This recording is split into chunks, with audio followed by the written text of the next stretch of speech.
haven't said everybody's name, but hi. Hi, everybody.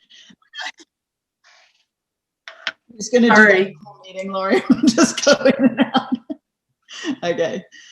All right. Well, welcome. Thank you guys so much for taking your Wednesday afternoon to spend with us and with each other, and to kind of do some catch up, some check-in work, which I know some people would prefer to cut straight to the chase and get into the working active part of the meeting, but we always feel the need to take the opportunity when we have you all in one place to give some messaging, to catch you up on some things, to answer some questions about what's happening around campus. So we wanted to start with that, and I'll kick it over to Jeff. Jeff, I don't know if you want to start with the updates, and then Brad and I will join in when we have things to add. Sure. Yeah, I'll start based on the list we put together. Well, welcome everyone. Thanks for giving the time. It's great to see all your faces. I appreciate all your cameras being on. I know as faculty, that's been a real challenge to kind of get your students to turn their camera on and engage. And so, thanks for returning that favor. It is helpful to see everyone and kind of see facial expressions and whatnot. So we'll start off light. We got some kind of celebrations, some transitions, some introductions. But the first thing is I started my presidency in January 2017.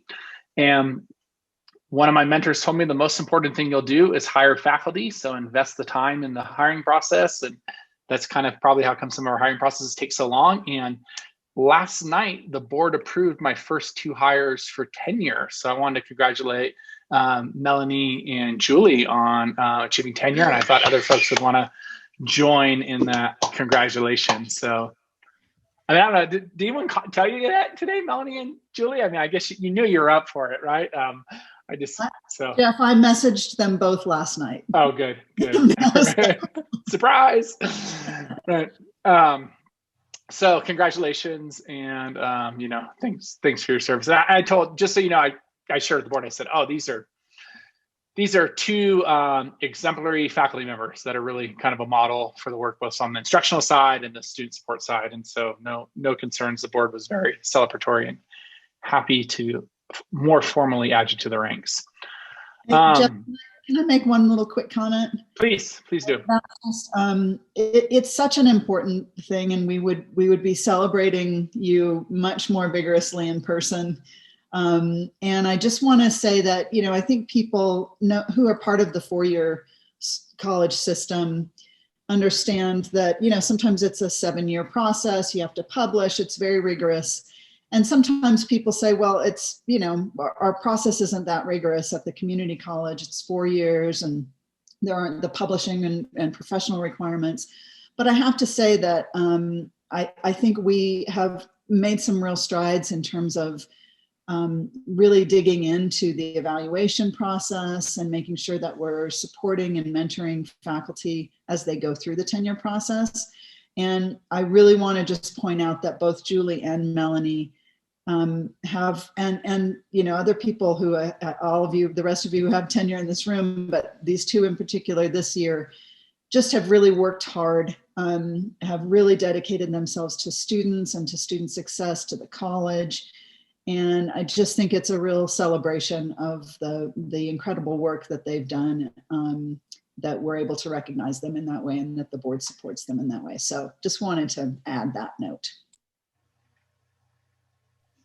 Yeah, thank you. And Michelle did mention celebrations, and it is our hope. I mean, I think it's uncertain, but it is our hope that, the possibility of some sort of face-to-face celebration at the end of the school year, how we would typically have for the retirements and our new tenured faculty, in the faculty awards at the end of the year. I'm not sure exactly what it'll look like, but I think we're optimistic that we might be able to do something. We're definitely planning right now for a face-to-face graduation. It might look very different. We might be super spread out on that field and everyone might have masks on and whatnot, but we are starting to put the planning in place to move toward that. And, based on the conversations with the county and the Barton Health leadership and so on and so forth, I think we're going to see in the coming weeks some real significant kind of trajectory in the positive direction in terms of increased vaccinations. I think I heard last night on the world news that 25% of Americans over 18 have at least one dose, which is frankly pretty amazing compared to where we were just 45 days ago. But uptick on the trajectory of the vaccination and downtick on number of cases. So hopefully we'll actually be able to do some celebration face to face. Additionally, just kind of transitions, and I'm kind of looking for folks here. These have all been kind of announced and they're public in the board packet, but want to make sure that this group knows that you have a couple of your peers that they're getting that next tenure step, also known as retirement, right? That's the tenure step that we're all really working for, that are here with us today. So I just want to congratulate Helen, Michael, and I don't think Pete's here, but all three of them on their upcoming retirements at the end of the year. And if Helen or Michael, if you wanted to say anything, or I'd be happy to pass the floor to you, but nothing required. We did want to congratulate you though. I would say that I kind of make a joke of this every time I talk to somebody. Mentions my retirement clock says 106 days, but I have to add to that I've been lucky, even though I'm looking forward to retirement, to have spent 28 total years here, 25 full time in a job I love, and working with so many people here. Like the congratulations yesterday for Tori, which was so well deserved.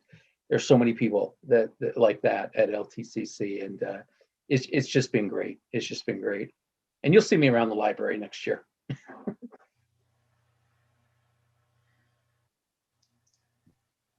We'll have to see about that, Michael. We'll see if Mel lets you in.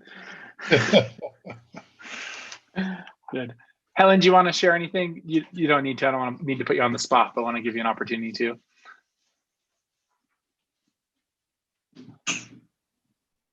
I'm good. Okay.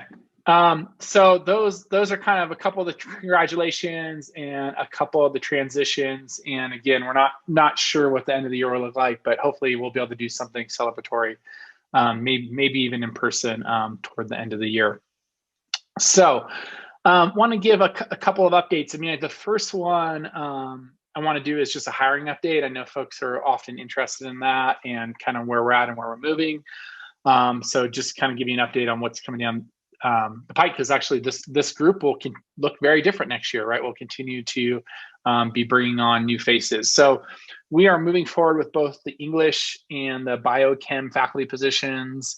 Those are well in process. They've been very robust applicant pools. So if you're on one of those screening committees, raise your hand. Who's on that? Sarah, I know, Bruce, Julie, yeah, Sean, thank you, Banaz, Christy, Mel. They're very rigorous, and I mean, the level of applications we're getting for these jobs is frankly amazing. We had, I think I could say it. I mean, we've had more than 170 applications for the English position. Like, think about that, 170.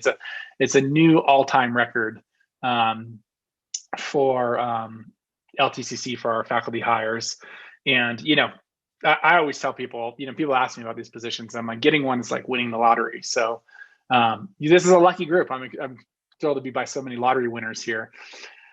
So those are moving forward. So thanks for the faculty that are serving on those, especially both those committees are not only very critical, but super rigorous in terms of the number of applicants to review. So thanks for that work. Also on Friday, we brought a proposal to the Academic Senate that went to the Board of Trustees last night to hire a new 200-day counseling position. And so we're going to be advertising for that shortly, hopefully starting, on or around by September 1st. A couple updates with that, because it just kind of an update on who's on first. And I actually have an email that's like close to getting out. I'll probably get it out later today that identifies this, but just a couple of high points so you all know what's going on. We have Pete's retirement, so that's obviously kind of the gap. And as those of you know, Pete he has a lot of institutional knowledge about our campus, but also the campuses that we send students to. So we'll be missing him. We will be replacing this position. This position will not actually do articulation, the role that Pete's done in the past. Tracy Thomas has agreed to take that on as one of our, kind of longstanding senior counselors here. with a lot of expertise, and that also allows the opportunity for to cross-train with Pete before he walks out the door and really gather as much kind of knowledge and insight from him. So Tracy will be taking on the articulation role, and then this new counselor will be hiring somebody with a career counseling emphasis, which is something we've done in bits and pieces. And first, thanks to Beth, who did that the last 2 years with a quarter of her time. But this will be, really kind of taking on some of those things about, find the meta major that's right for you, find the career that's right for you. Okay, what degree, certificates, courses are going to get you there? So really connecting our work to, getting to, gainful employment and an actual career. So we're looking forward to having that expanded expertise and really, again, kind of building on the work that Beth did in the last 2 years, kind of showed some of the preliminary benefits of that. So those are some of the high points.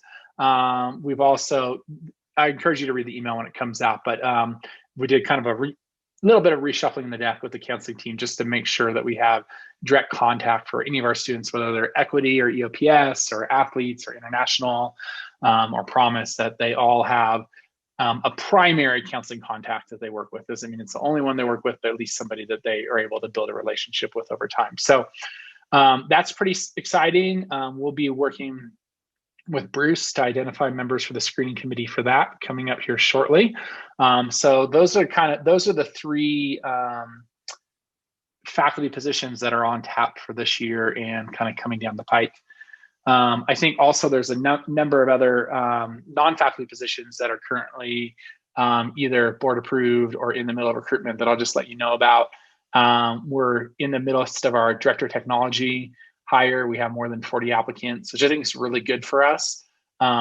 Those of you that have been around for a while know that we haven't hired a new director of technology from outside the organization for 2 decades. So that's pretty wild, right? That we actually haven't, had kind of a fresh set of eyes and turnover for that long. So obviously, I know technology really impacts your world as well as your students' world. So we are excited about that opportunity. Also, as I shared in February, Dr. Jonathan King will be retiring. Jonathan's here with us today. Will be retiring at the end of this year, be part of kind of hopefully our year-end retirement celebration. And so we'll be looking to replace the Vice President of Student Services position. The board approved that last night. And that will also be out and advertised here in the coming week or so. Again, kind of targeting that September 1st. I mean, we'd love to get somebody here sooner, but these processes take time. It takes time to get the person, placed. But our hope is to at least have them and the new counselor on board for at least the start of school, so they kind of, get a be and meet everyone at convocation and build from there. Jonathan, I know I announced the faculty retirements earlier and gave folks a chance to say anything. Happy to pass off to you if you want to share a couple words. I just want to say it's been a great pleasure working with all of you. I think one of the best groups in terms of faculty I've met in my whole entire time working in community colleges. I also will miss my SLT buds and all the folks in student services, but I'll be checking in on you and you'll be in my prayers. And lastly, let's see. I'm going to miss this place so much, but you'll see me in the summers. If you see one Black guy walking around, it's me, because I love this place so much, and I will not forget it. So thanks a lot for all of the work that we've done together, and looking forward to more progress as you guys move forward as a team. Thanks, Jonathan. I'm just catching up with the chat. Sarah, did I answer that question? Yeah. Okay, cool. Thanks. So we have all this going, and then also the other one that I think you'll see, I think is going to be posted for advertised today or tomorrow, is a new position that's kind of an evolution of multiple past positions, this director of online learning that will really kind of build, first and foremost on a lot of the great work that Trevor and team did to get us as an OEI pilot school and launch Canvas as our learning management system. But then also building on some of the work that Katie Myers did the last 18 months in her role through the CBC OEI grant, and adding to a focus on, hopefully helping our students be better prepared as online learners, knowing that, many of your students show up to your course and you're trying to teach them content knowledge, but you're also trying to teach them how to manage Canvas at the same time. And one of the emphases of this role is going to be working with new students to help get them onboarded on using the online learning tools and Canvas as a student, and just kind of the expectations and norms around that to help make them hopefully deliver you a little bit more prepared student, so you could jump more quickly into the content. So those are all moving, plus another half dozen vacant classified positions, a lot of fiscal, there's a couple of retirements in fiscal, so on and so forth. So if you see somebody in human resources, give them a high five or a pat on the back, because I think this might be their biggest spring hiring season. I don't know about ever, but definitely in recent history. It's a pretty divergent group of positions, and a lot happening with that. So just wanted to update you on that. And thanks again to all of you that are participating in those screening committees. I know it's lengthy work, but it's important work, right? Because who we get on the team makes a big difference. Also, I put out an email on this, but the Diversity, Equity, Inclusion Task Force is now launched. They actually have their kickoff meeting this Friday afternoon. Your representatives on that, as far as faculty, are Melanie, Amber, and Sue. And so if you have ideas or feedback, I would encourage you to chat with one of them and kind of share that insight so they could help carry your voice forward.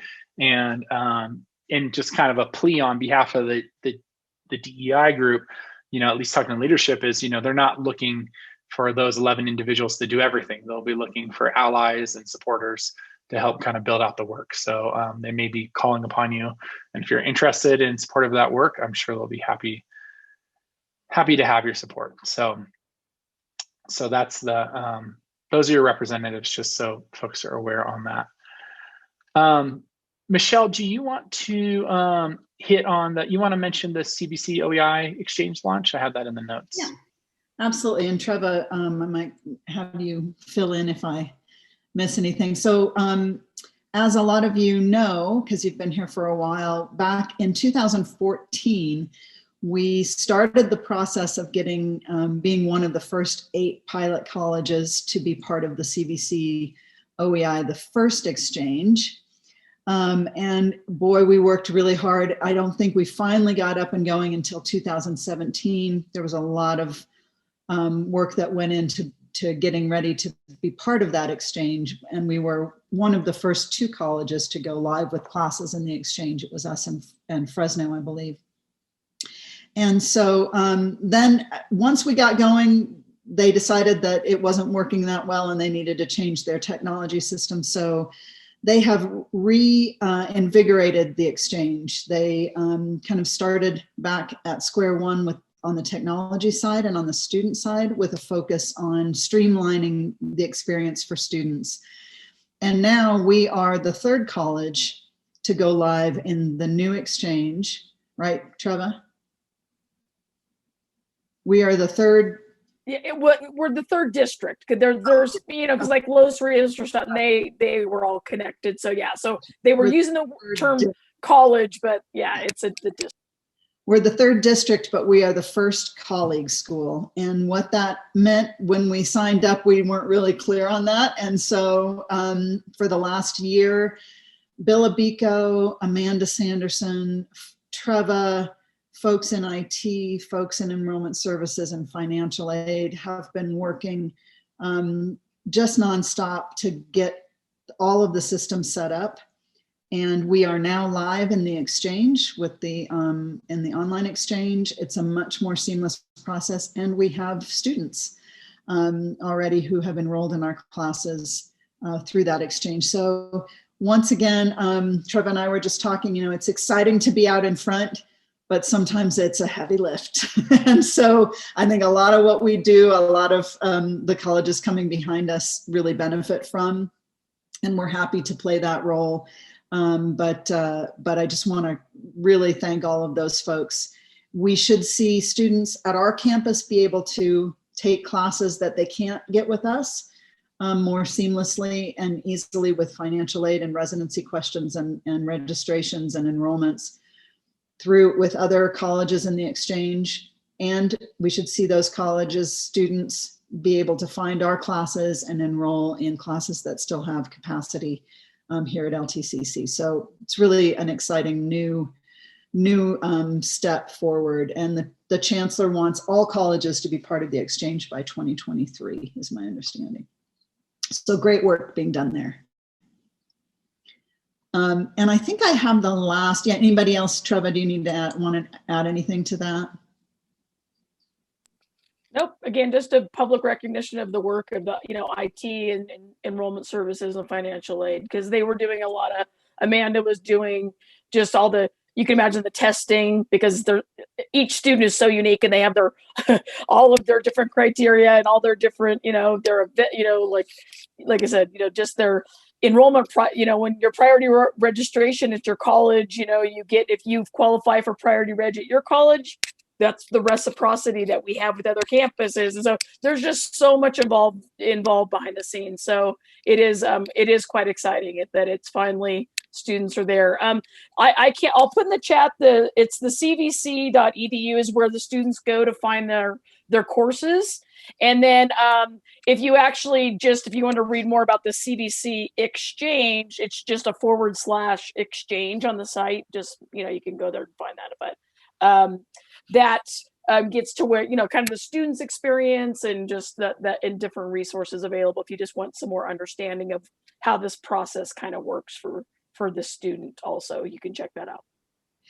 There's also, Scott mentioned congratulating the hard work that faculty have been doing to get their classes approved for kind of recognition and badging on the exchange as OEI approved. And we have local peer online course reviewers who are also getting trained and working to approve those courses.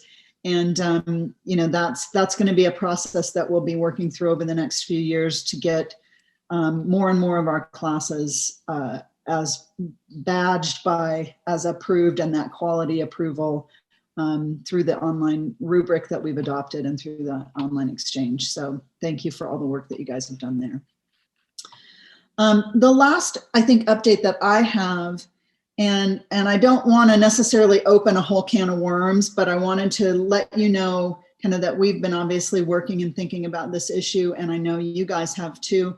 And that's a topic that we probably will want to spend more time in our faculty day in spring, is that we have seen, and I know a lot of you have been involved, we've seen some upticks in student discipline issues. And I know that a lot of you have been involved in those in one way or another, and have expressed concerns and have had to manage student discipline issues in your classes.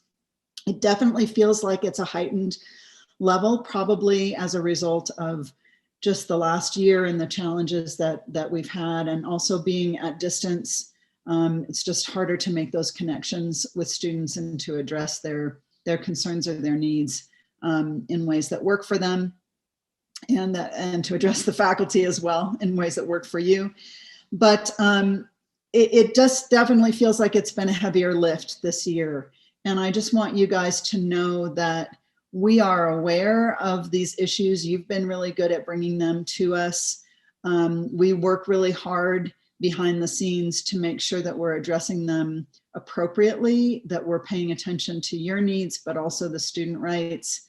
And they don't always happen in a super quick manner.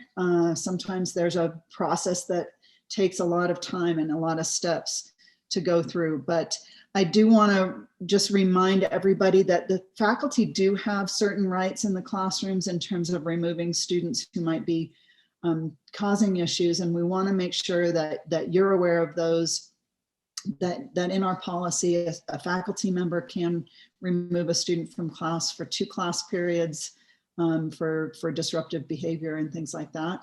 And so I want to, what we'd like to do moving forward is really basically support you and empower you to make use of the tools that you have at your disposal, and then support you in following through on a lot of those issues. I also just want to give a quick reminder that some of you, I don't think I really realized this until I became an administrator. Some of you may be aware of what's called a public records request. And so any of our information that we share on campus through emails, through anything that's written or shared publicly can be requested by anybody, really, by a member of the public through a public records request. So I just would encourage you to keep that in mind. And we'll do a little more training on this, I think, in the spring, and also in terms of the FERPA regulations, so that's where students, protection of student privacy and things like that. So I just wanted to kind of plant that seed, let you know that we're on the job when it comes to these issues, whether it's anything from, you know, an accusation of plagiarism all the way up through disruptive online behavior, or as we move back face-to-face disruption in the classroom. So I know there have been a lot of questions and a lot of concerns, so just wanted to not mention it and let you know that we are aware and working hard on your behalf and on behalf of. Michelle, I just included, I pulled it from page 55 of the catalog. That's the paragraph, the section that outlines your rights as instructors on a removal from class. And I just really want to emphasize and reiterate, progressive discipline is our friend. And we've had a number of students disciplined recently, as Dr. Risen said. We have had suspensions. It's always easier when the instructor documents it, warns the student initially, and or takes a removal from class, because then it shows, and we can move on to immediate interim suspension, long-term suspension, et cetera. We'll go ahead and share all this. And then just to emphasize that point of, if you ever need to vent, if you ever need to, basically give a heads up, just be very, very brief and professional in anything that comes in that email. If right now our texts are not discoverable. If you need to text your dean about it. But the reason why we're really emphasizing that is, and there, you might have good cause. You might have somebody who's just, kind of beating you up verbally and otherwise. And you might feel very justified in saying, this person's driving me crazy, this person's crazy, whatever. But if they pull a public records request and they say, see, they were biased against me, they were prejudiced against me because look how they're talking about me. So just be very aware of that. And again, we'll be bringing more on this at the next faculty meeting. Thanks, Michelle. So in summation, I mean, Michelle, you danced around that really nicely. How you danced around it. It's like, just be careful what you write about students in emails, because this is a new tactic that we're seeing, that they are actually submitting public records report requests of the emails about their situation as part of their exchange. So it's an interesting, savvy group. So I mean, definitely document the issues, but just be mindful that it might show up in a court or a discipline hearing or something at a later time. Mike, you got your hand up. Yeah, I've got a question or a request to maybe interpret that as far as how it's going to be played out for online classes, because it just is for this class session and the next class session. So we're talking like a week in an online class. So it might be nice to have some kind of interpretation about what's going on in some online discussions or that kind of stuff if it's starting to get inflammatory, or in terms of the removal, what the time frame is. Okay, yeah, that's great. We have. It seems that. Go ahead, please. We've interpreted it to be two class periods to represent 1 week of course, of an online course. So that's how we've been applying that removal, but we can codify that a little bit more. And I think Clinton, you had your hand up as well. Yeah, I just wanted to also say that cuts both ways, in that if we want to like document the discipline that or the advice or counseling that we're giving the students to correct their behavior, that also it cuts our way as well if we submit it in an email. So agreed.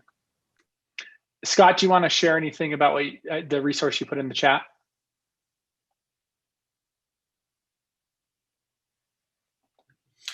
Just it's available to import as a Canvas page. Shelley? So in that light, if you were to get an email from a student claiming that they wanted to have a public records request, immediately forward that to Lisa Schaefer.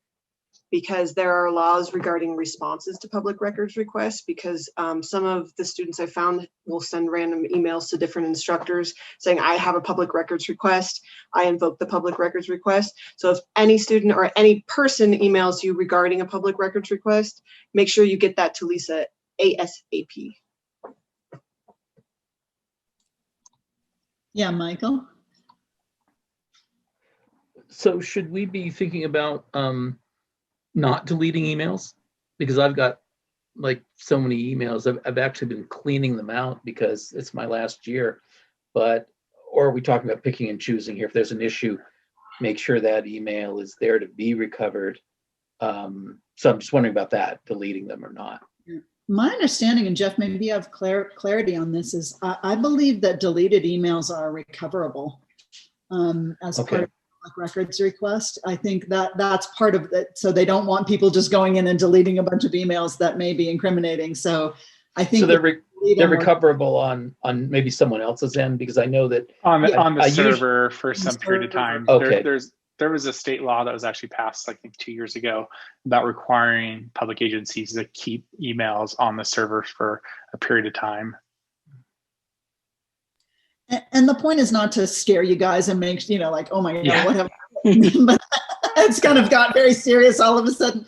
But I just know that as a faculty member, I had no idea about these things. And so I think I've been thinking about it and making sure that I wanted to let you guys at least be aware that that's a thing. And we are seeing it more. It didn't used to happen that often, once in a while.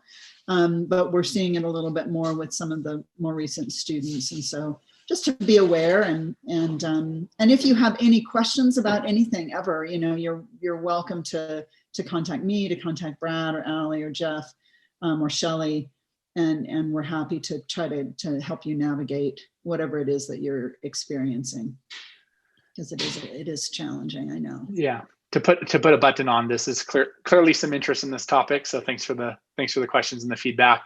We'll take responsibility for codifying some of this in an email, at least in terms of how to remove a student from your class, and making sure that that's all at your fingertips if that comes to you. And I think, on the whole, to Clinton's point, if you are having issues, documentation is great. We want that. It's just being kind of mindful of what you're saying is that could show up later. And so you want to be very careful in your choice of words and tone and whatnot.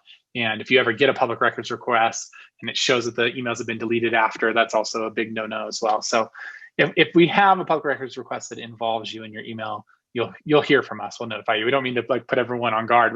We're trying to not make this too big of a deal, but we want just to kind of share this insight because it's something that we've seen recently from some of our more challenging students. So we want to just make sure that you are aware of the possibility. And with that, we could probably pivot to our next item, unless there's any other questions. Trevor has a hand up. It's not a question. It's just that I just want people to know, like Canvas, like, your inbox can look really full, or your messages, you can always archive. Just go onto a student's message and click the 3 dots and archive. That's what I do.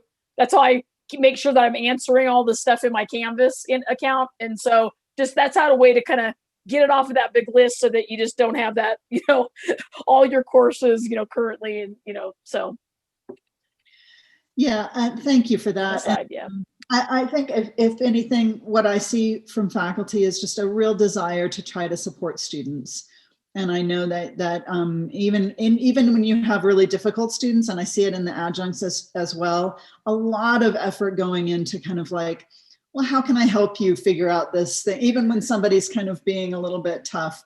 So we just want to empower you a little bit to have the control and use the resources that you have at your disposal. And like Brad was saying, that progressive discipline is really helpful when it comes to kind of some of the more challenging cases that go on longer. And, we're seeing, maybe this is more because we're also online, as I mentioned. And we will be moving away from completely online. I'm trying to make a smooth transition here to the next updated section, which is we want to give you an update and answer questions about spring, summer, and fall terms, and what you can expect, what we're planning. And we've been working with some of you individually, but wanted to talk about it with you as a group. So Jeff. Sure. And I see kind of two outstanding questions on the last topic. So I'll try and respond to them and then we'll transition on. So yeah, Scott, you can charge an amount, and we have done that, especially with some of these like media requests that are super time intensive. It has to be like reasonable and fair, and you have to document it. But you know, sometimes if we get these requests that are super onerous, we will do that. And then Melanie, right now, this is not changing anything related to incident reports, but we are moving. I'm actually not as up to speed on this. Maybe Michelle would be better to respond to it. We are moving to a more digitalized incident report system that will allow us to track for trends and you know, instead of trying to cross-reference a bunch of paper, look for some analytics in terms of if there's certain students or issues that seem to be, you know, getting hot, if you will. But more on that when that's deployed. All right, so we put this item, we figured this would be something that this group was pretty interested in. You know, what's the plan ahead for spring, summer, fall, and kind of what to expect, and want to give you an update on that. And a little bit, it will depend on kind of your department, your discipline, the modality of your courses and whatnot. So I'm actually going to start out. I'm going to start out in fall because I think it'll be easier to kind of start out there. That'll be cleaner. Spring's a lot more specific. But basically, our plan right now for fall quarter 2021 is to go back to some, you know, normal set of course offerings, right? So it might not look how we looked in fall 2019. I think there's probably a likelihood. I know the state's pushing us to maintain more online classes. Not so much for the pandemic, but for meeting adult learners and working professionals and whatnot. But fall of 2021, in terms of course offerings, is probably the schedule is probably going to look very much a lot more like fall of 2019, or excuse me, fall of 2020, as opposed to, or excuse me, fall of 19 instead of fall of 2020. Is that making sense? I kind of slipped over my words there. Basically, pre-pandemic. It will look more like pre-pandemic in terms of a combination of distance ed and face-to-face. Now, with that said, the pandemic has changed us. So we plan to continue to invest in Cranium Cafe and have that available for student services and counseling and things like that, right? We plan to potentially offer in consultation with the department leads some courses in enhanced virtual education. We've seen first a handful of courses that's really made much more robust enrollments and captured students from beyond the geographic region. So it doesn't mean that we're going to just go back to how it was, right? I don't think anything will ever go back to how it was, but it's going to be more kind of commonplace to how things were in fall of 19 in terms of the breakdown of courses. Now, what exactly will it look like? It's very possible that we still have required mask wearing on campus. It's very possible that we still have a single. Something's really funny. I don't know what it is, but I see a lot of chuckles. It's possible that we have required mask wearing and a single point of entrance like we do right now, where everyone's still completing the campus clear out and doing temp checks coming through the library, right? And it's possible that we have, you know, reduced occupancies of spaces. We just don't know that, right? We don't know for sure. I mean, really, September is so far away in terms of the lifespan of what we've seen in the pandemic and how quickly things could change. But we do plan on building a schedule that has a combination of, you know, historical and typical face-to-face offerings, as well as distance education offerings. But we might do things where we're not open for community events or community use and stuff like that in fall, just to limit the people coming to campus. But time will tell on that. But in terms of the course scheduling, it'll look similar to what we've done in the past. As far as summer quarter, is from an instructional side, those of you that have been involved with summer quarter know that typically summer quarter is predominantly online, right? We serve a lot of matriculants from other campuses. Vast majority of our classes are online. So that will continue to be the case. We will have some limited face-to-face courses. A lot of those end up being in like culinary or wilderness and things like that. There was a decision early on made to keep ISSE in a virtual format for summer of 2021. And the rationale for that was a couple fold. Basically, I mean, 500 plus people on campus at once. We thought it might be kind of tight in kind of as we're coming out of the pandemic. And also, you know, the average age group of the population that we typically serve via ISSE tends to be a little bit more at risk. But on the whole, summer will be kind of going back to our typical summers, but our typical summers are pretty much online. So in that regard, there's not a lot of change. So that's the look ahead, and I'm going to talk about spring here in a minute, but that's the look ahead for summer and fall. Again, what fall looks like in terms of how we manage things will be a little bit based on, whatever the CDC guidance is at the time, whatever the California guidance for institutions of higher education is at the time, whatever, the state of the pandemic is at the time, right? So that will be what to expect for fall, but we're going to be planning and scheduling for, a variety of face-to-face and online classes. So I'm going to talk about spring, but before I do, any questions as it relates to summer or fall? I have a question. Yes, please. Is there any guidance on whether science courses, you mentioned that we may have more online classes. The state might be asking us to do more online classes. Is there any information about whether science classes will be part of that? Do I understand correctly that science classes, there's some sort of issue with hybrid or online classes for science classes? Yeah, there's this uncertainty about, I don't know if it's the CSU and or the UC, I can't remember which system is, if they'll take some of these science classes in the future that were in a hybrid or online format. And I see Sarah here, you probably speak that better than I did. They have during the pandemic, but we're not sure if they'll continue that to the future. But in terms of, I think it's hard to say specifically. I think on the whole, many of the things that were face-to-face pre-pandemic, we plan to have face-to-face again in fall, if that answers your questions, which science is a big part of that. Now, with that said, we have seen some sections like, Phyllis's 2D class in enhanced virtual education has been super successful. That might be something that we might go to somebody like a Phyllis and say, hey, are you interested in offering a course in Eve? So I think, Sue, to those kind of questions, if there's something specific to science, that would be something that, you'd be hearing from your dean or vice president specifically to kind of the department lead about, here's what we're thinking from the scheduling standpoint in terms of modality. Thank you. Yeah, thanks for the question. Any other questions as far as it relates to summer or spring? Yes, Jeff, Walter Morris here. Has the college made a decision as to what it will do with regard to continuing to serve as the COVID testing site for the county? If the county wants to continue doing that, what's the thinking on that? Yeah, no, good question.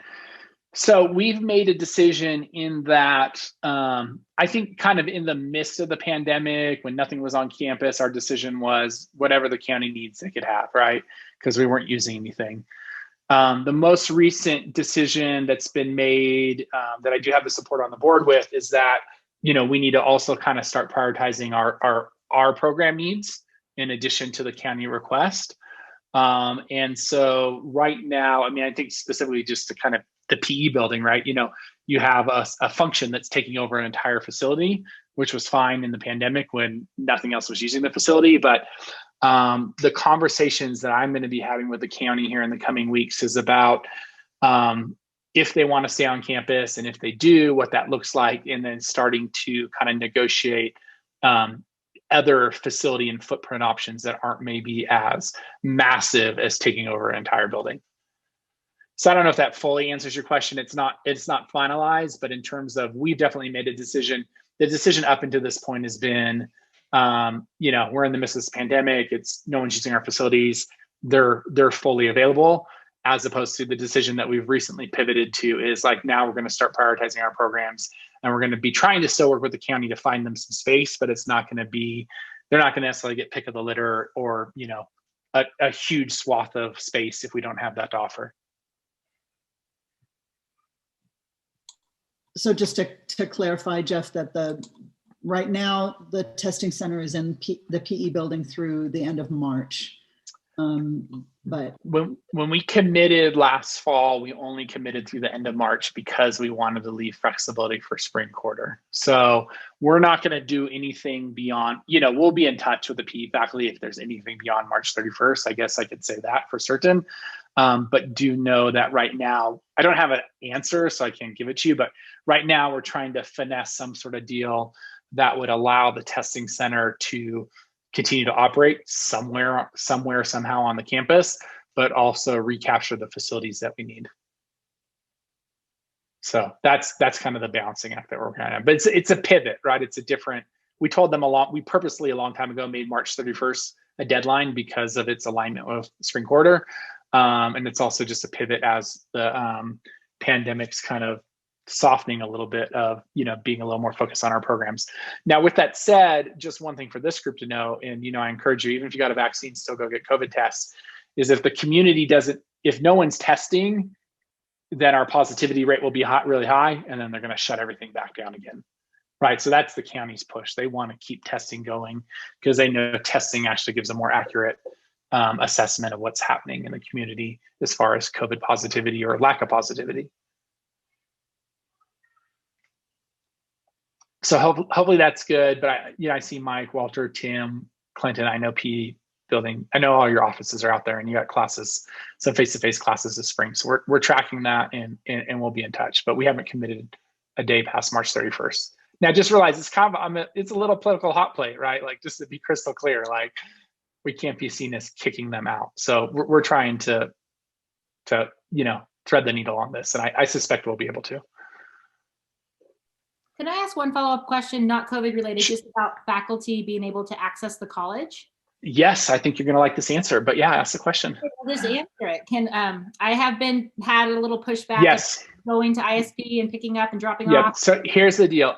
We'll put out an email on Friday. Michelle and I kind of talked about this yesterday, and Brad, we need to probably let the risk management team know on Thursday we're doing this.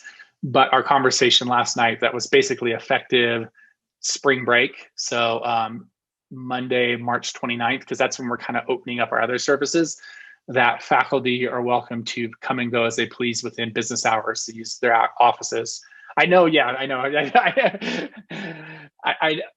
The excitement about that, you wouldn't expect. But I know a lot of folks have materials in their offices, or it's a better space to record a lecture or to do time. Yeah, spring break or sooner. Thanks, Michelle, for clarifying that.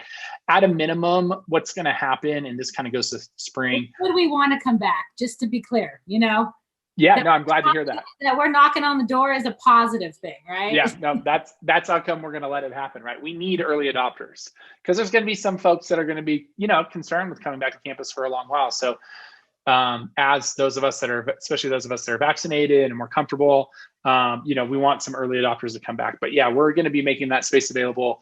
Monday is spring break at the latest. And the only reason there's that date is we're changing some things with security and campus access to make library and enrollment services and other functions available on that date. So that's our for certain date, and maybe a little sooner. And if it is sooner, an email will come out from probably Lori or Michelle or somebody to that effect. Okay. Yes, that's a great question, Scott. So, that's another hot potato, just to be real frank. Right now there's this big statewide discussion about whether or not you could require vaccinations unless somebody has a medical note, and will the state put out guidance on that, similar how California does for like its K-12 schools.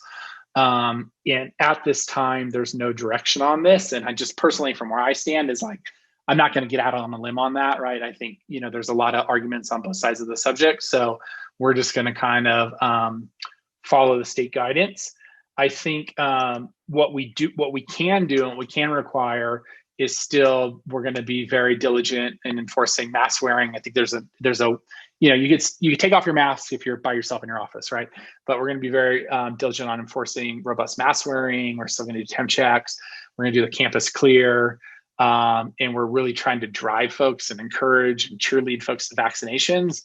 But hasn't been the case for every person. So just know that's kind of an outstanding issue. And I think hopefully I know that email I sent out Friday, when I reread it, I was like, oh my goodness, this is so long. So congratulations if you got through it all. But what I was trying to do is say there's a lot of new research coming out that's showing that actually the vaccination is pretty good, not only in removing your symptoms, but also significantly reducing asymptomatic carriers. And NPR recently put out this little infographic that I'm going to share with campus here shortly that shows, the more folks you have vaccinated in an organization, in a building, how much it stops the spread and the impact of that. But right now we don't have, nor do we believe we're in a place to enforce a requirement for that.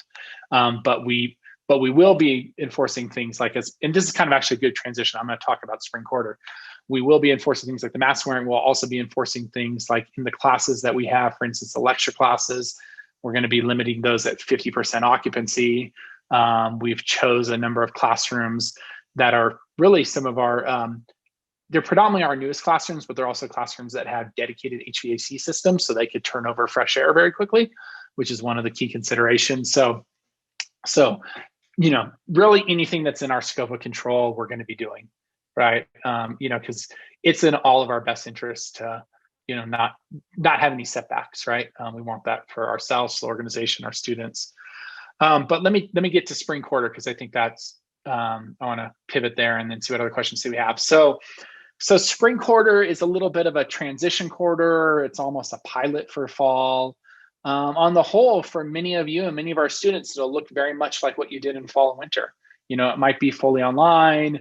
Maybe you're fully online with a hybrid lab or something like that. So for many of our students, it might look the same. Or if you've been like an EMT or a fire academy student, it'll continue to be doing what they've been doing. So that will move forward. The difference is, with the support and guidance of some of these departments, we are opening up a handful of our more student-facing departments. Most notably, and kudos to Melanie and the library team, is beginning the Monday of spring break. The library will be open for limited hours. Now, students will have to reserve a study space. If anyone's been on campus recently, Melanie basically dropped a bomb in the middle of the library and then rebuilt it from scratch. I was there on Friday. It looked like the bomb had just dropped, but I know it'll be ready by the 29th.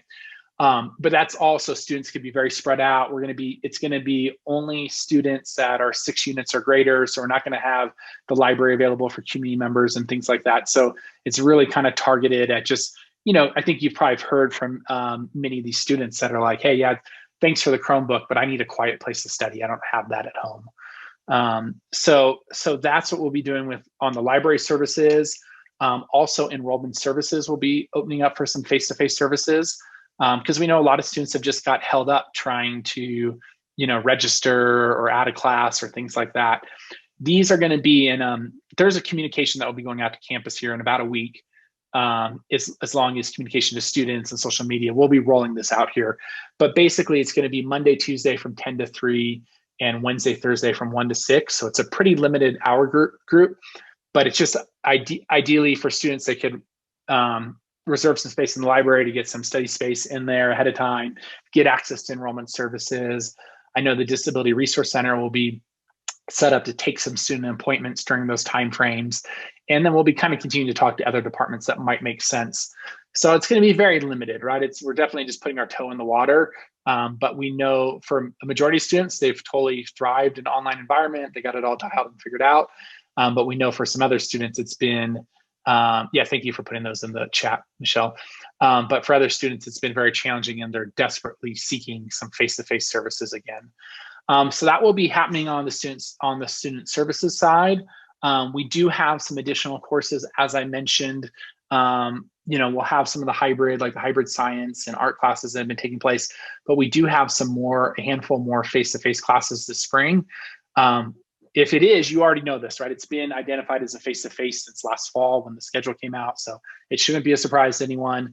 And we basically did an assessment of the classes, and I think on the lecture classes, and Michelle, correct me if I'm wrong, I think we only have 2 classes. There's never more than 2 classes going at the same time. And the benefit of that is it's allowed us to identify not just the open available classrooms, but the best classrooms.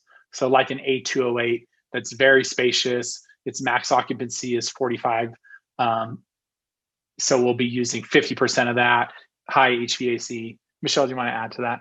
Yeah, I'll just say there will be more classes happening simultaneously, but in those 2 at a time are really in the main part of the campus. There will Not be the labs. Yeah, there will be other classes happening in the labs or in the F wing or in the G buildings or in other areas on campus. So just to be clear, there aren't that many that needed kind of the regular classroom spaces. Anything that had kind of a specialized classroom space will be happening in that classroom space as well. The labs, for instance, will still take place in the arts and science lab. So we will have some more student impact, but it's not going to be like students will come to campus and just hang out on campus all day long, right? They'll come in, they'll do the campus clear out, they'll do temp checks, there will be mask wearing protocols, they'll go to class, maybe swing by enrollment services, head on out. So that's what we see for spring term. I think also what's important to note is, I think, the Biden administration has said, that, availability of the vaccine to all Americans in the month of May. I was recently in state of California meeting where the state was saying that they believe that members of the general public and our students should have accessibility to the vaccine as early as May 1st. So, we're really optimistic on that. We'll keep tracking that. We also have some PE classes scheduled for spring quarter. Many of those are late start, effective like May 3rd.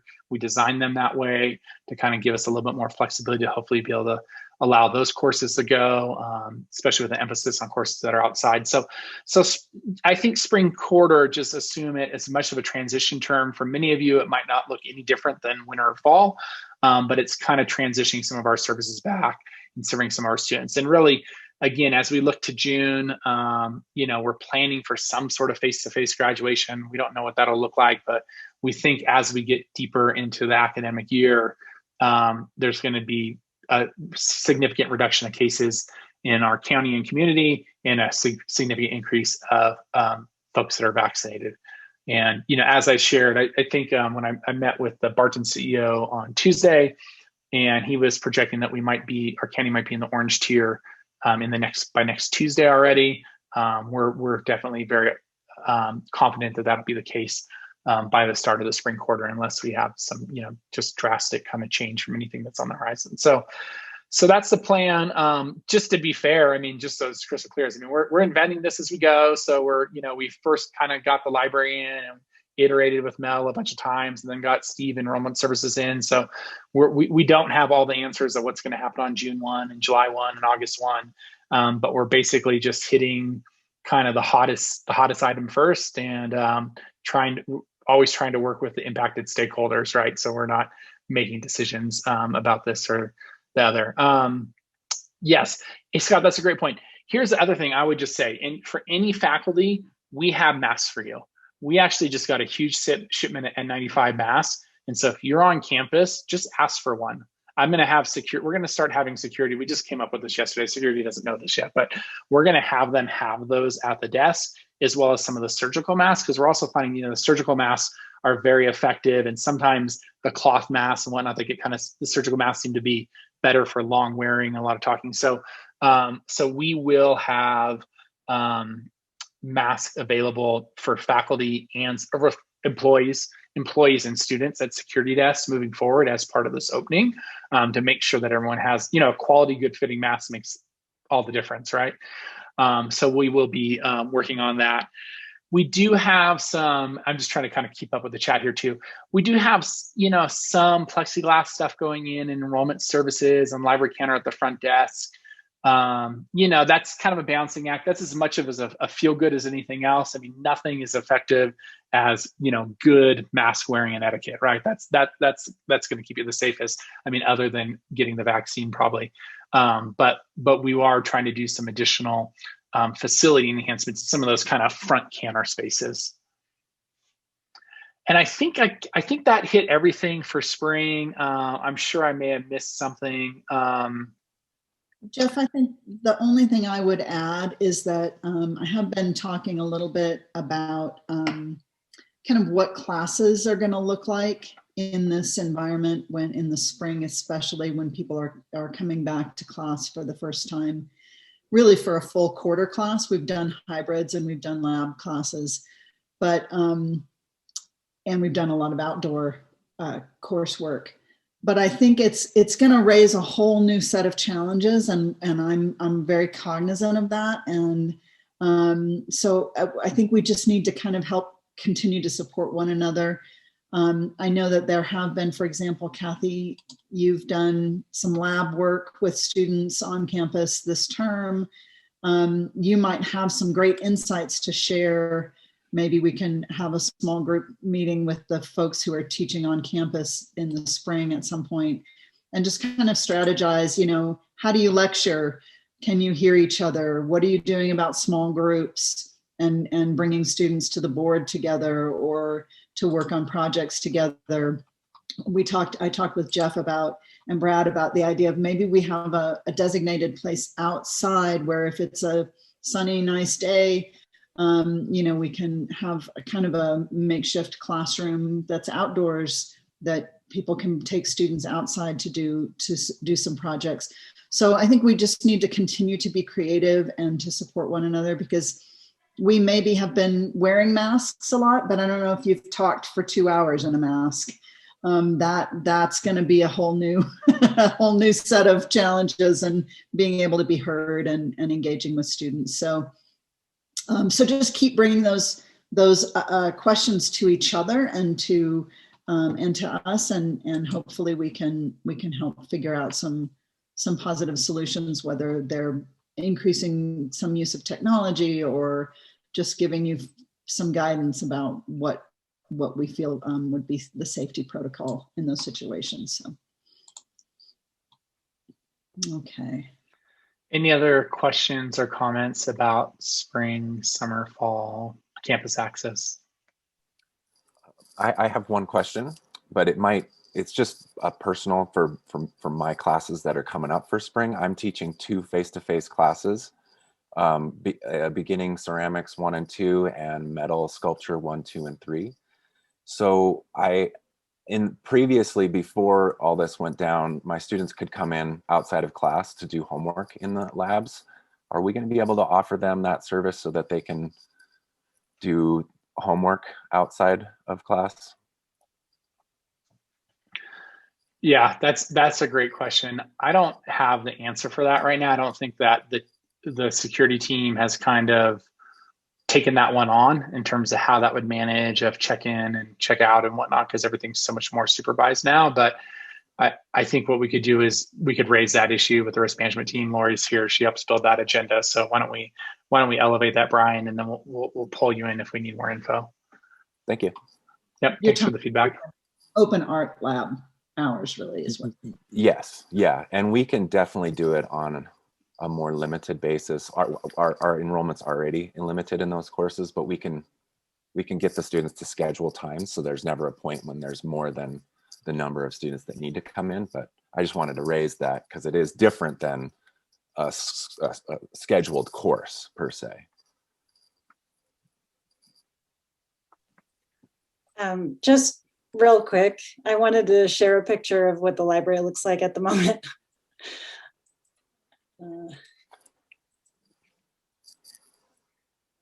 So are you seeing an image there? Yeah. This is kind of just outside my door, outside the circulation desk. This is where we had the 2 short stacks. This front row of stacks is getting broken down, and we're creating these long diagonal rows so that it'll be more open space, more space for student learning out here, and then just better visibility throughout the library. So yes, it's happening. Just wanted to share.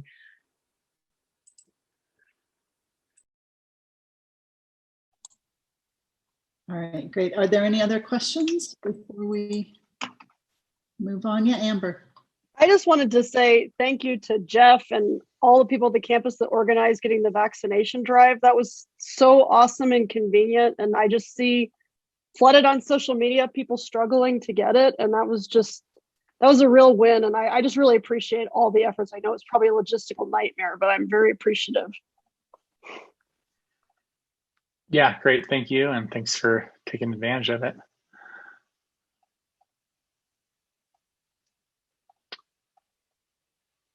Okay. I think we're through this item. Yeah, I think so. And so if any questions come up or things that emerge after, you sit and think about things for a bit, please just let us know. And you can either email or put it in the chat or text us with those questions. So the next area, I know this is a lot of updating, but hopefully it's good information. Hopefully it's useful information to you. It's catching you up on things that maybe you didn't already know. The next level is that some of you may not be aware, as others or as aware as others might be, that we are headed into perfect timing, just as we're heading back to campus after the pandemic. We are heading into a large construction period related to the remodel for efficiency and to some of the bond funding. So Jeff's going to take us kind of over a high level view of that in terms of timelines and areas impacted. And then we plan on in the spring reminding you of that again with maybe a little bit deeper dive in terms of what it means for you individually, whether that's your office or your classroom spaces. So I'll turn it back to Jeff. Yeah, thanks, Michelle. And I think, those of you, our art faculty and our science faculty that have probably been really involved in, renovations design, they're probably pretty tuned in terms of what's happening. But we did want to make sure folks are aware of that.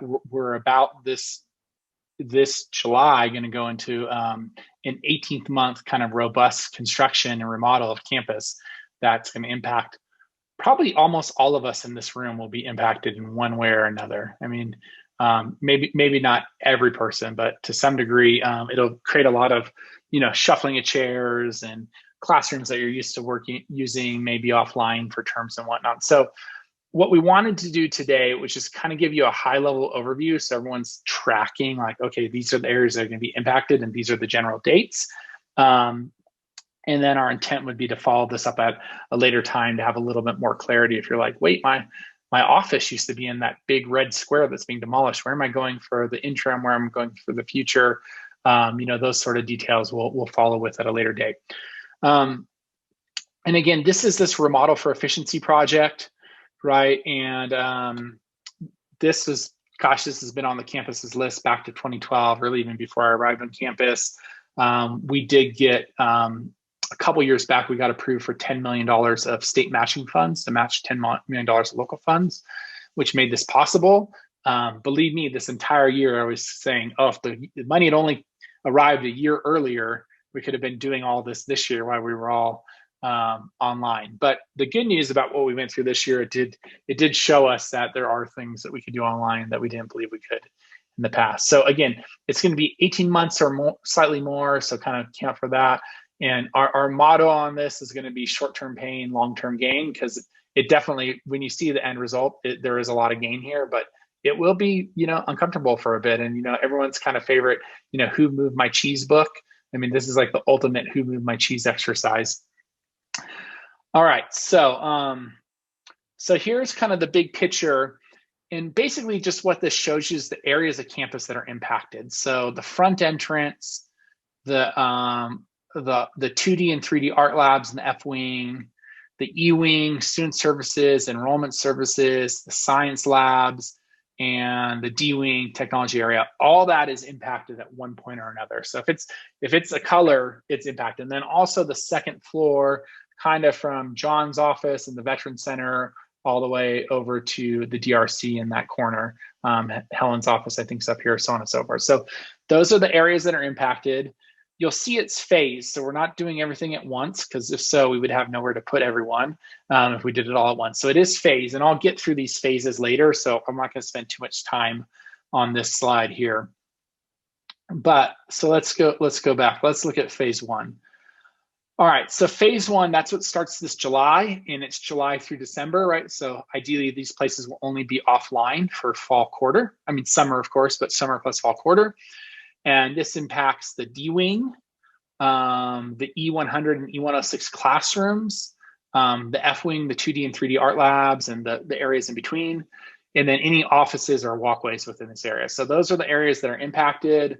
Again, in the D wing, so everything down here will be fully offline. When this opens up, and this is just a scratch the surface today. There's a lot more to share, but when this opens up, we're going to have an enhanced technology department area. We're going to have a lot more flexible computer labs that will be able to do a lot more things, and so on and so forth. And we'll talk more at the future one about everything that's going to be able to come out of this. But this is just kind of to showcase you what's off when. So July 2021 through December 2021, we lose that. So kind of going back, the E-Wing classroom, so E106, E100, the Promise Office, all that is also offline during this time frame. As a reminder, in the future, this was about bringing the Disability Resource Center downstairs. I know that's been a vision for this campus for more than a decade, and really kind of co-locating it with counseling and enrollment services. We also get a dedicated transfer center out of this, which is something we really haven't had. I mean, I'm sure folks have seen the little transfer cubicle in student services, but it's hardly a center.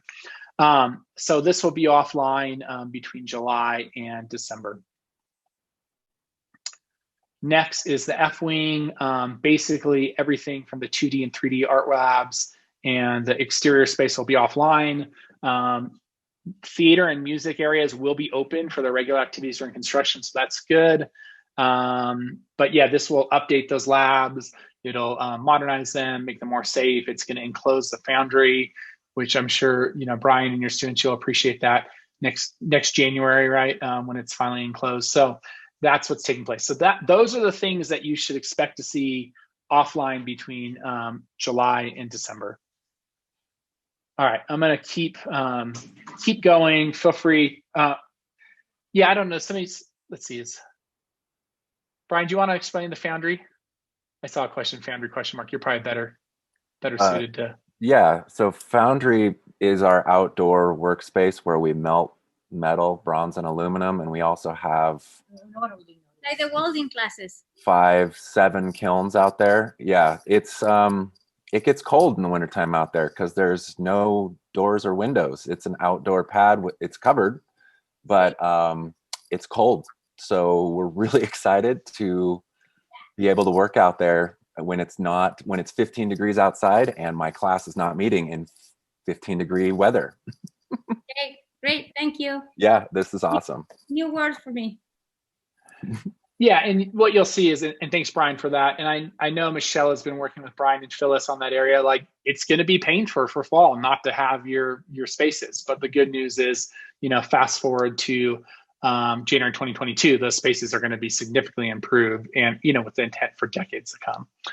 So the next phase is phase 2, and there's kind of a phase 2A and 2B, just because we're trying to not disrupt student services during that first couple week of classes. So this is January 2022 through December 2022. So this is basically the entire year. And you see the list of the areas that are impacted there. So 2A is basically the entire science wing, some of the restrooms and offices over there, and then also that second floor area where the Veteran Center, Disability Resource Center, and Classroom A206 are. So let's look at that. So basically, everything, you know, somewhere over here by the women's restroom and the bear, right? You know, that area. And all these labs is going to be 100% offline for a year. We're working on alternate office spaces for everyone who has offices in there, and office use of portable facilities for the lab spaces. So that'll be fully offline. And then when this opens, we're going to have significantly updated, you know, science in classrooms, a lot more safety elements in that. Kind of revitalized and redesigned science commons. The restrooms is fully redone over there. We'll actually have an all gender restroom. So that's what that place that corner will entail. This phase on the right-hand side of my screen here is where you have Veteran Center and DRC. This is actually going to be a suite of faculty offices. I think there's going to be 13 full-time faculty offices up there, plus the adjunct faculty office, plus a huddle space for faculty to use to kind of meet up. And the benefit of that is it's going to create, you know, great opportunity for kind of cross collaboration if you're a science faculty, if you have a lab associated with your work, your science, you'll still be in the science wing. If you're art, you'll still be in the art area. But this is predominantly more for our faculty that teach in a lecture environment. So it'll make multiple single offices there. Also, the adjunct faculty office, it's been a long-standing complaint that was kind of separate from everything else. So it'll connect the adjunct faculty a little bit more with the full-time faculty. And then also there's some flexible huddle spaces there. Just for you as faculty members, you need to pull your department together. You could quickly gather in the huddle space and have a little meeting room to get your team together. So that's what will be taking up place up there. But of course, that's going to be offline for the entire year of 2022. But fast forward to January 2023, and that will be a new office location for many of you if you're not tied to a lab space typically. And then phase 2B is basically the same. It just starts in February, right? And that is the one-stop and counseling area. And basically what this is going to do is it's going to make our one-stop services a little bit more efficient. It's going to add more workstations in here. I mean, I think if anyone's been tracking student services, it's grown pretty significantly over the last 5 years. So it'll allow additional space for that, along with a little growth.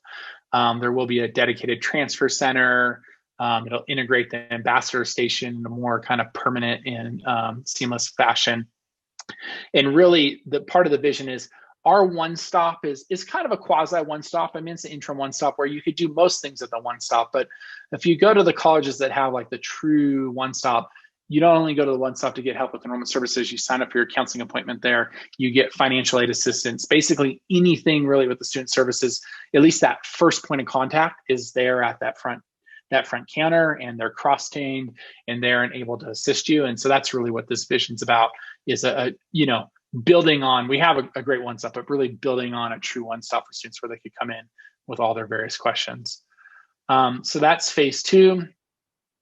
And then finally, there's some exterior work. I'm pretty sure this is going to happen in the final summer as it's scheduled right now. But basically, if you're tracking campus, we have new sidewalks that are ADA accessible into the library, over by the University Center and the theater, over by PE. The only place that isn't actually ADA accessible is from the main parking lot to the main front doors. That's dated, it's too steep, and it's also the only main pathway that's not heated. So in that project, that will be fully retrofitted, made in compliance with the American Disabilities Act. It'll also connect the heated pathways, so there'll be no more kind of snow and ice in the front of campus. And there'll be some enhanced kind of signage and gathering space out there, really just kind of a refreshed front door. And again, that's this whole area. And yeah, it's showing right now spring of 22 to fall 22, with probably the most disruptive bit of that work taking place probably like May 15th to September 15th or so. And then also one of the requirements of this project was for us to add a fire lane behind the campus. Because right now, if we had a major fire coming from the creek side, there would not be any really access for the city municipal fire engines to get out there and protect the facility. So that's it. That's really high level. This is not intended to kind of talk about all the cool things that are coming with this, of which there are many, but it was more just to remind folks. I know this has been talked about in facilities council and governance councils for years, but it's just that it's been going on for years and years. It's actually, a decade later, finally here. So we wanted to kind of put it back at the top of people's radar, just to remember it's coming. And like I said, we've worked closely with science faculty and art faculty that are like really directly impacted by some of these spaces. But there will be some phasing of, office moves that will need to happen, where we'll need to move folks out of a wing into another wing for the duration of the project. Our goal is to only move you once if that's possible, right? If it's possible that we can just move you from your current office to your future office, we'll do that if at all possible. And in some cases, like in the science faculty case, we need to move you out of your current office into a temporary office and then move you back into the new office when that construction's done. So those are some of the staging considerations. So again, that was intended to be high level and to kind of pick up a little bit of time, but happy to answer or respond to any questions. And then just know that we plan to share more information about this in terms of more details about not only the finished product, but details about this office will go to this space for this time. that whole transition plan, we plan to share. That'll probably be a topic for our spring meeting, but we just wanted to kind of, pepper you with a little early information and, try and respond to any questions out of the gate.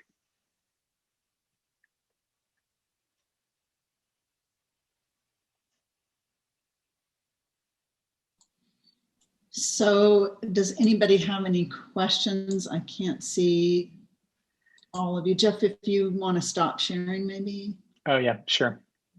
Folks, it's big, right? I mean, this is a lot of the main part of the campus. So it's going to be, moving from one type of unsettled to another type of unsettled for the next year and a half. But but for those of you who will be around after that, I think there will be great benefit and improvements to be taken advantage of, and for students as well. And we've worked really closely with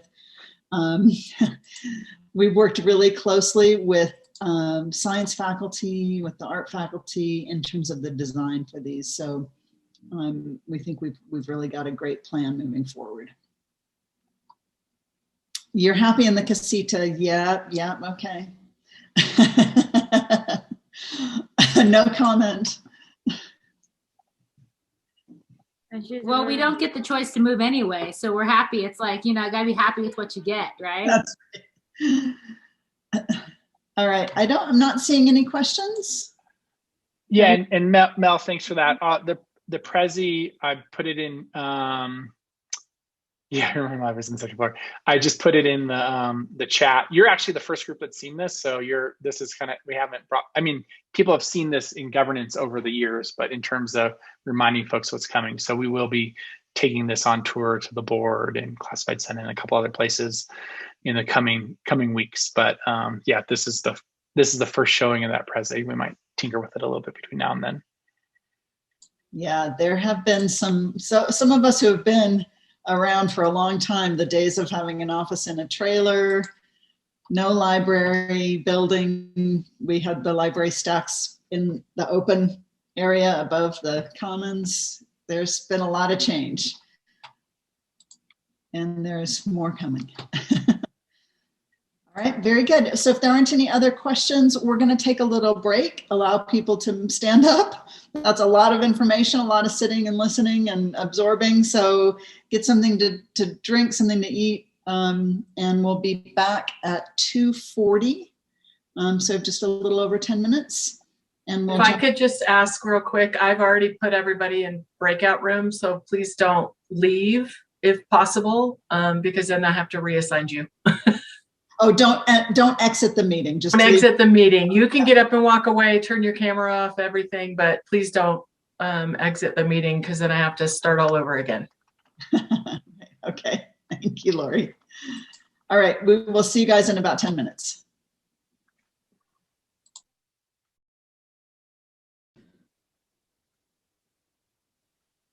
Thank you. Welcome back. I hope you got a little break there. And this next section of our time together is going to kind of allow you to just be a little more active, do a little exploring, do a little sharing with each other, and just working in slightly smaller groups. So we're going to be putting you into breakout rooms according to your meta majors. And for the counselors, we'll just distribute you appropriately throughout the different groups. And what we'd like to have you do, we know we've talked about it a lot. We know you guys have participated and been involved in creating the maps for degrees and certificates for the first year of each meta major. But what we would like you to do is jump on the website and look at the program mapper program.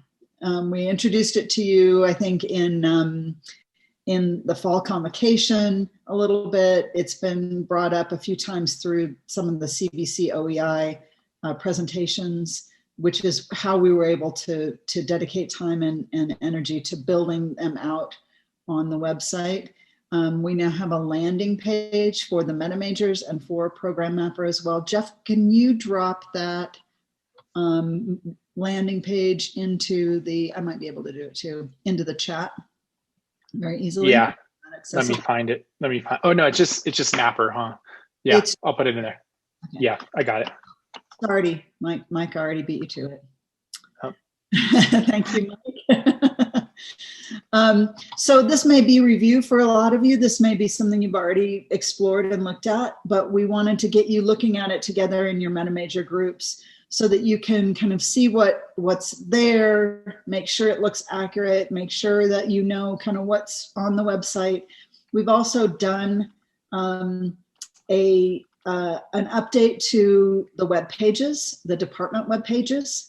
So you can get in and look at your department web pages and see if there are things that you'd like to edit or recommend or just compliment the marketing and website folks on and celebrate. So basically, I'd like you to go in, look at the landing page, explore in there. You can do it as a group. Somebody can share their screen and kind of walk through it together. You guys can be doing it independently as well. So look at the landing page, make sure you go into your degrees and certificates for your areas and look at the program mapper, the data that's included with the program mapper there. And then if you want to check out your department web pages, the degree web pages as well, and provide any feedback, positive or in terms of constructive critique, that would be, that is what we'd like you to do for about the next half hour, 20 minutes. And then we'll come back and kind of have a shared conversation about that. So we'll put you into your breakout rooms. And then when we come back, we'll share the feedback. And if you need to send me feedback in written form, you can do that directly to me. We weren't sure. At some point I thought, this is kind of a long time for this exercise, but then we decided that you were probably enjoying just being together. And oh, we weren't. We were upset. Oh no. That was a rowdy group. And there was only 4 people. It was all Christy. Christy was to blame for all that. Nice. All right. Well, so you don't have to give us all of your feedback right now if you want to send feedback or write it in the chat or whatever. But are there some high points that your group wanted to bring back to the larger group? Who does the feedback go to? Just to you? Yeah, you can send it to me, to probably me and Brad, I think would be good. Can we ask some questions before we send feedback? Yeah, absolutely. What are your questions? So is this like all done by hand, like every update through curriculum, every update to the 2-year plan or scheduling process, somebody has to manually go in and update every single one of these, or does it happen automatically somehow through wizardry? Oh, I think you answered your question. We have no wizardry on this campus, but what would the program maps are guidelines, and so they are fixed until we change them, and they do need to be built separately. They're not tied into any automatic changes that are happening. So they're not tied to the schedule currently. Okay, so my next question to follow up with that one. The next question would be, there's like these blocks that you can click on, like the general education, let's say physical or biological science or GE requirement that you could click on. And then there's like a list of courses that you could take. Is that list supposed to be like the mega list? You could choose from any of these courses that fulfill this requirement. It's like a global LTCC list under that GE requirement, or are we just being specific to those particular courses that are offered in that term? So you can see that they are not identified by specific terms so what I said just at the very end of my last comment was it's not tied to the schedule. And so these are maps of recommended pathways through a degree or certificate. And I'm seeing Sarah nodding. So the GE areas are really all of those courses that you can take in that area to fulfill that GE. So we could, I suppose, take the maps for like the specific degree and say, we only want to recommend these specific GE courses under each one, but Sarah's shaking. I've got Sarah Marquez right in front of me, and she's saying, no, that's too complicated. It's super. So each class had to be built, and so if we change the general education for each major, it would just be a lot of changes. So we wouldn't recommend that. Students are going to come in and meet with a counselor, right? And we're going to do an individual educational plan and put in the classes based off of the quarter. This is just to give them an idea of what classes might be required. Mike? So was that we want a mega list or a more streamlined list? We want a mega list. Mega list. Okay. We want the GE area courses.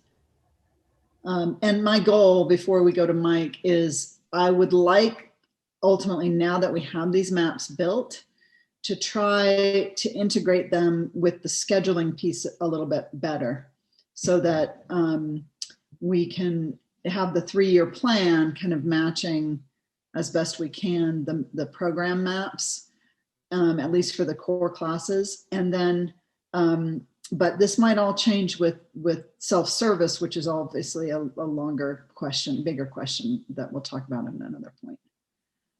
Mike. So I understand that we don't necessarily want to, and it's not hooked up to the by quarter and which ones are offered that quarter. I understand it's a bigger list, but I just want to make sure that we understand that it does have dates in there. It does have second term of 2019 or fourth term of 2020. It does have dates. So that gives, I mean, it would be nicer if there was just no dates and it just had, first year and second year, something like that. But right now, when it does have dates, that gives some kind of possibly expectation or confusion that those things might be offered during a certain time specifically. Yes, I got that. That's a good point. And Brad, I don't know if, or Sarah, I guess you were involved too with Katie and the CBC OEI group. Is there a reason that we put the dates, the years in? We talked about that in our group, and it's like not every class is offered first term fall. So like EDU 100 is an example. Like if you say, okay, you're going to take that first term winter, it's only offered every 2 years. So if they start their first term, that could actually mean second term. Like you don't know what their first term is. So if we offered EDU 100 every single winter, you could say first term, take it in that winter. But because of some of our classes, many of our classes are on an every 2 year cycle, it prevents us from being able to say, first term, second term. The other feedback that I would say is we would like to see in bigger letters, more bold, like in many different places, talk to a counselor. Like, I mean, maybe it said it in one, Trevor, remember, like it said it in one tiny spot, but I think it needs to be more obvious in multiple places. Yeah, I agree with that, Christy. That's been some feedback we've gotten, and I've said the same thing. I think it needs to just be really big. Yeah. Which is subject to change. Please talk to a counselor. This is a tool to help you be more prepared as you speak with your counselor about your future academic plan. Agreed. So I can understand that it's going to be hard to say first term or second term, and that's maybe not an option. But the problem is right now when I go to the website, I'm looking at last year's data or the year before data. So that's even less likely that I'm going to be excited about believing anything on here. And if I may add to that, because we have open enrollment, your first term might be fall, someone else's might be winter, and someone else would be spring. We just are not robust enough in offering courses that you can template out in a schedule like that. It just, and then throw in, like Christy said, the every other year factor, and it's a crapshoot. I'm not quite sure how we can get around that. Big bold letters. Speak to your counselor. Talk to the Is it counselor. definitive? Things might change. Trevor had a great idea. Put the Cranium Cafe link right there. Something like big pictures. Yeah, not just text that was hyperlinked. Talk to a counselor was on the counseling page or something when I clicked, because I tried to really, and that's the other thing I kind of just generally want to give some feedback is that we've all been in, we've worked with these logos so much. We've done things. It's so interesting when you go to this academic page, like the business department page now, it has a picture of the logo. And if you put your pointer over it, it has the screen tip that says it's MetaMage or something. But first, I just really tried to put my student hat on and if I'm using my mobile phone, my mobile device, it's like, I'm looking at that and I wouldn't even be inclined to click on it. If I'm a student, just say, hey, I'm interested in business. So I click on academics, go to business. Let me find out about this. I would never, I don't know. That's just me. I wouldn't have clicked on that. And then when you click on it, like I said, it takes you to the page talking about the different degrees, but not to the, and I guess as the mapper's not really, we're making the assumption that they haven't intentionally put the mapper stuff out there a lot on the website because it's not up to date and stuff. So we'll just say that we'll make the assumption that of course there'll be links and that kind of stuff put in there. If that's on everyone's radar. But I just think that like that idea of that counselor thing, and just really you make a plan, with a counselor, it says make a plan, but make a plan with, like we said, if we just kind of just keep putting that message out, it's the counselors are your way that your path is going to need to take is through that, wonderful resource, then that's going to be, I think, beneficial to students. I want to support Trevor's and Christy's comment because being the office bilingual assistant at student services, like going mobile with all this mapping, contact your counselor, it will be the way we need to go. And I think the easier and clickable in a mobile device we can do it is the way to go, because most of the kids goes with their phones to Starbucks where they can get a Wi-Fi hotspot. That's where they're doing their classes at community college level. Talking about equity, that's where our students are. And I think that's right. I mean, clicking a link in the website, sometimes they don't find it. It's not that they don't want to, they don't find it. And I can talk from experience with that. Like I guide them in the website. But I think the easier we get it in the pathway to click one logo or talk to the counselor or Cranium Cafe or whatever will change in the future, it will be so beneficial from them, because some of them, they don't even know how to navigate a website. It's their first time they're jumping in this virtual game and they want to get the degree, and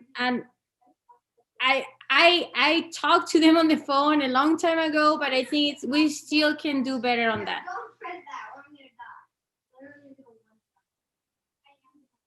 Did anybody try any of it on their phone? Yeah, some of the links don't come up right. The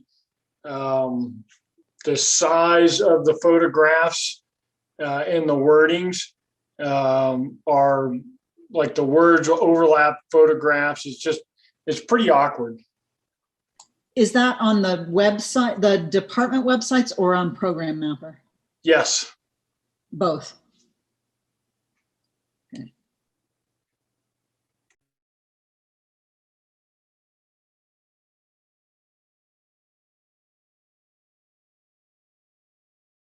I'm seeing the conversation in the chat about the salaries, that maybe they seem a little high in some of the areas.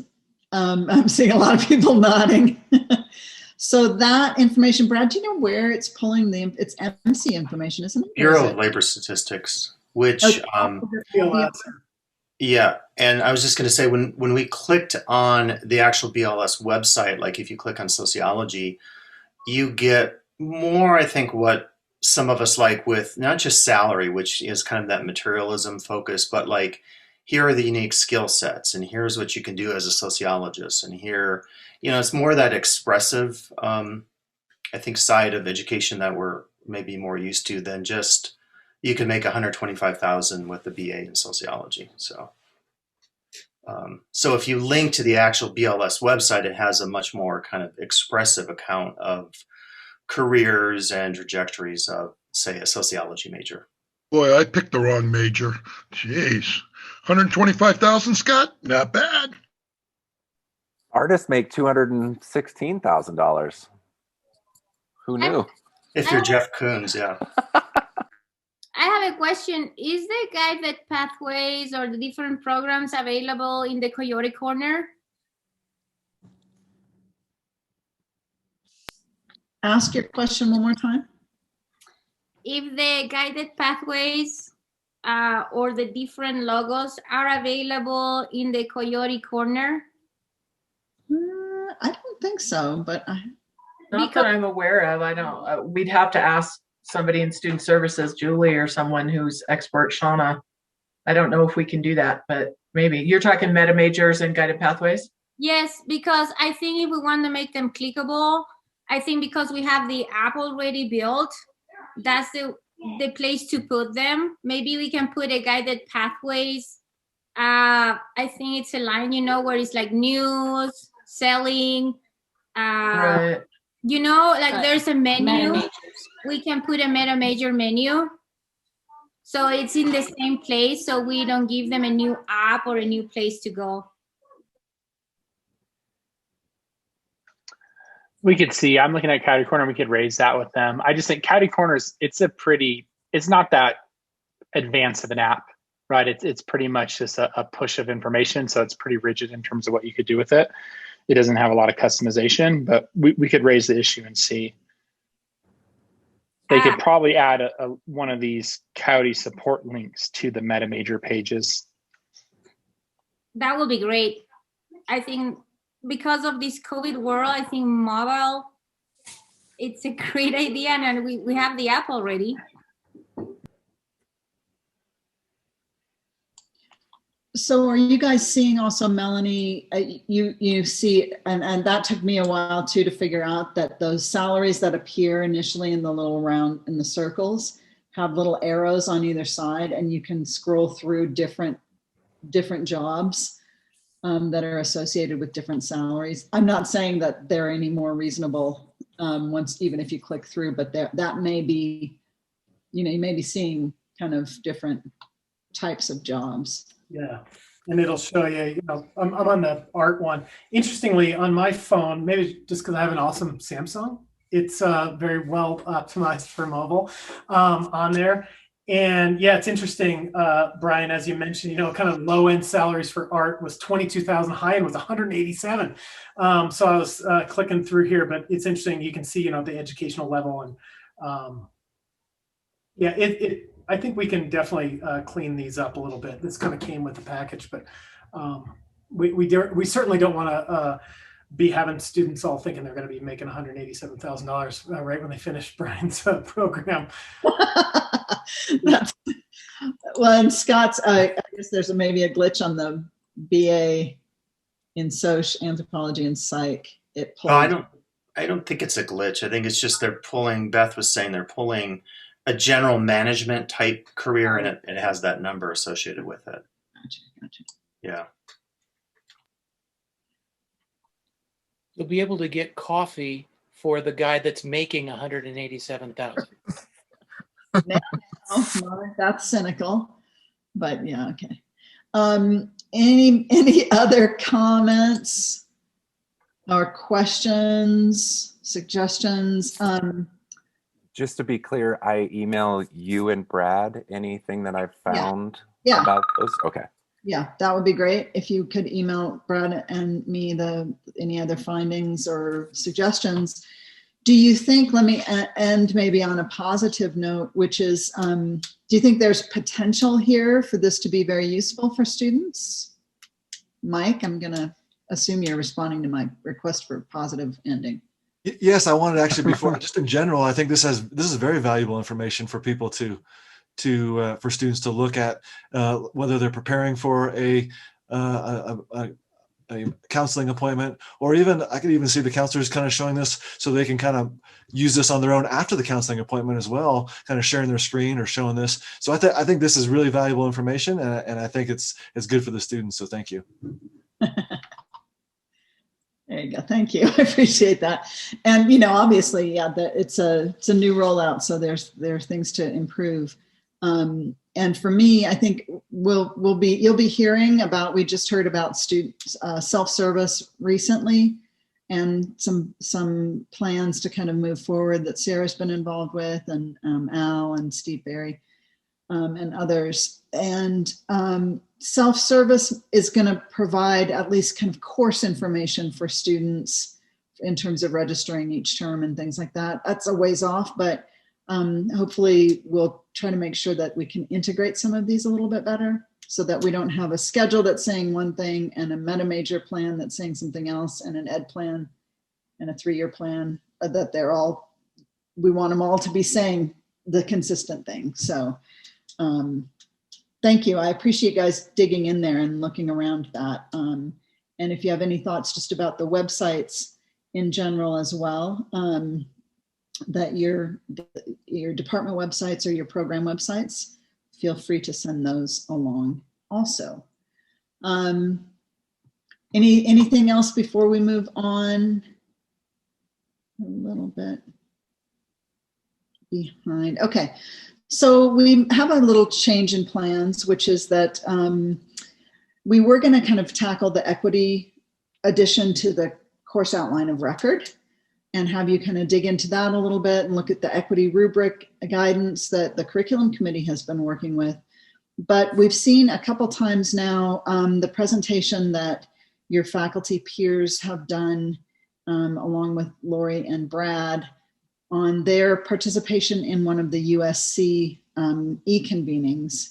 And it was specifically, well, they can tell you what it's about, but we thought it would be really good and interesting for you guys to see that presentation. So we're going to replace the equity piece that we had planned and have them actually present their findings to you from that e-convening.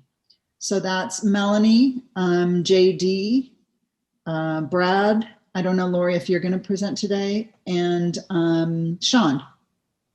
I will turn it over to whomever is the leader. I got it. Thank you, Michelle. Can you all see the slides meaningfully integrating race across the curriculum? Yes. Perfect. Thank you. So this USC e-convening was a little bit different. It was more of a workshop where there were over a dozen disciplinary groups creating one perfect lesson plan that incorporates race in meaningful ways. So our approach is a little bit different, and it's more sharing real world applications and examples that resonated with everyone. So our objectives are here listed on the screen. I will not read those to you because I think you can all read pretty quickly. But I'll leave it up there for just a second, and then we will move on. I believe Melanie comes up right behind me, so hopefully that was enough time for you guys to review that.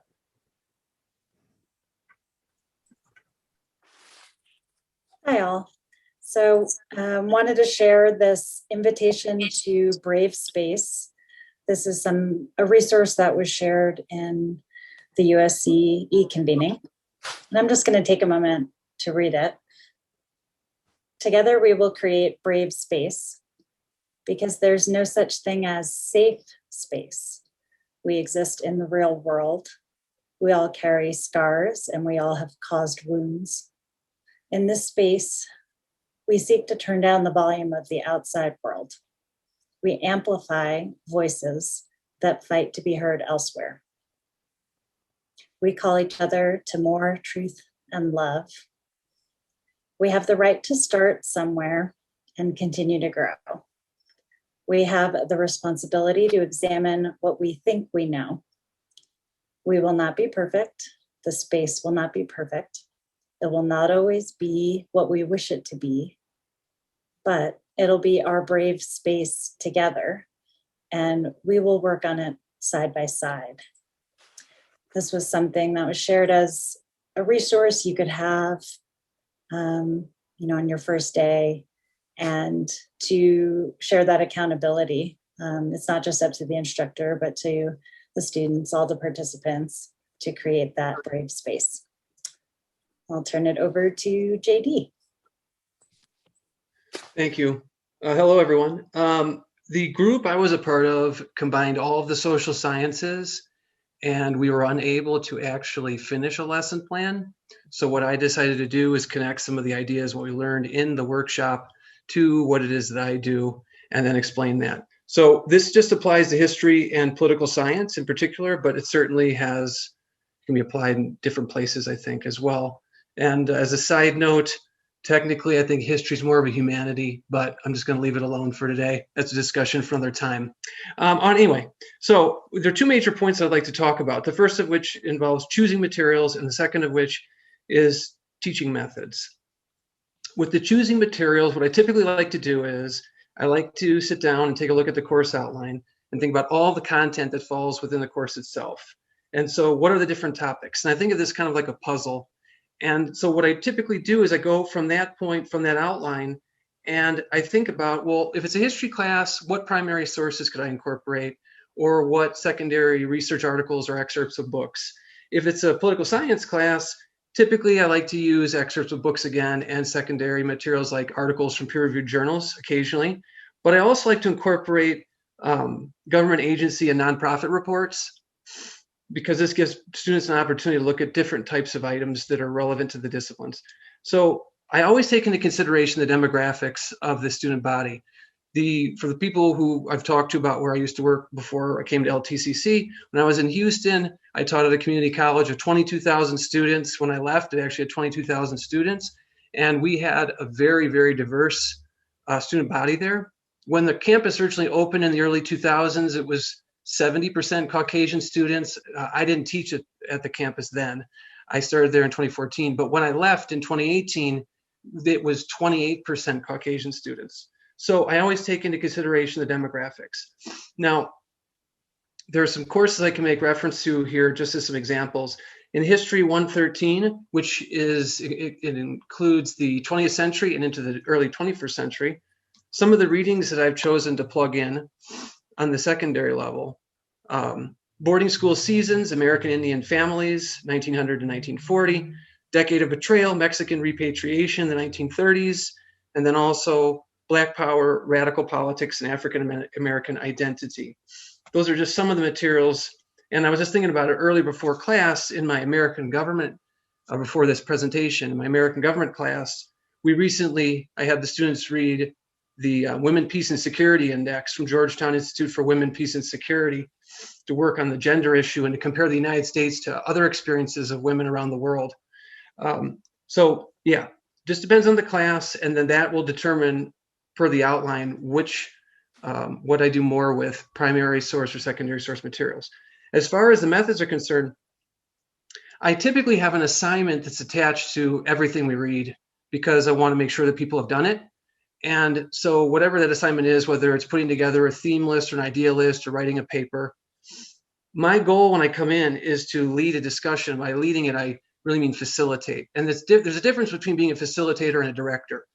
A director just kind of points and says, here, do this. Where a facilitator, I like to prompt people with questions. I really like the Socratic method. I started doing that as a high school teacher in the early to mid 2000s, and I've just continued doing it ever since. So for me, it goes over really well. And when people have done the reading and they've made these lists, then we can go through the different ideas in each of the pieces. And this affords people the opportunity to grapple with the arguments and the evidence.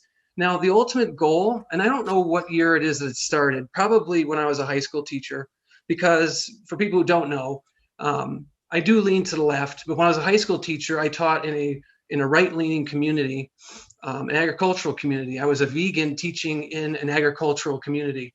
So I met a lot of different people in my time there. My ultimate goal is understanding. Whatever it is we're talking about is understanding. And so I think that if you lead with that, you afford people the opportunity to work through the author's piece, whether it's a secondary or a primary source document. And by the way, primary sources, for those people who are wondering, that's a document that originates in an era that, like, for example, if we're talking about 19th century history or 20th century, you are reading like a journal or a newspaper article from the specific era of study that we're talking about.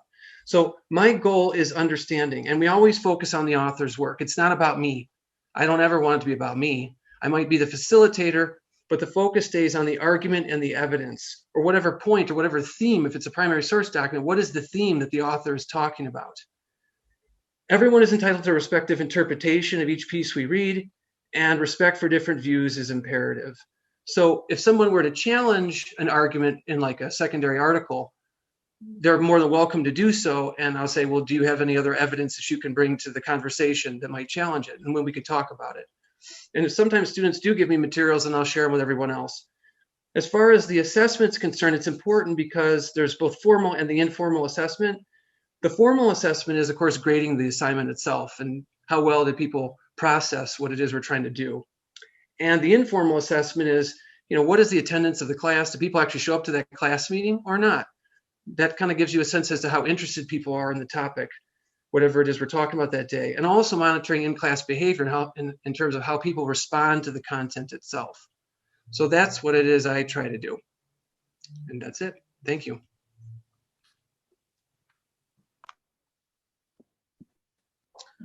All right.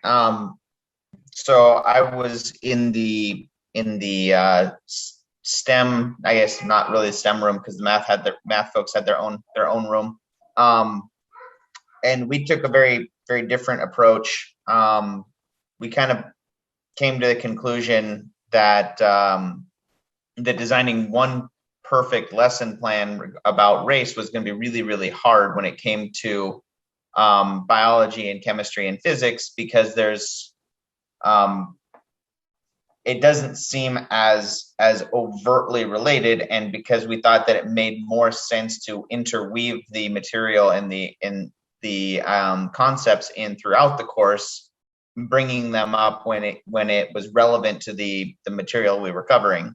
And so the main approaches that I saw in these rooms that I heard about from these other educators was sort of to present the objective data and objective results, and use that sort of to direct students into thinking about things that are not as objective, but sort of applying these objective guidelines to it. So to sort of debunk misconceptions, and make sure we're presenting real world applications.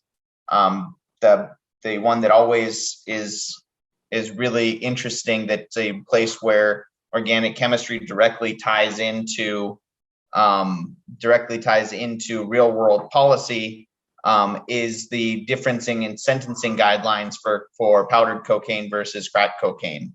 It's literally the exact same molecule, and yet we have different sentencing guidelines for the drug that's perceived as low income. They're more stringent, and then for the drug that's perceived as for high income people. And so that's an example where I can point out and say, look, why are these two things different? It's literally the exact same molecule. And let students sort of think about what the implications of the hard objective science is to real world policy, and whether that's reasonable or not.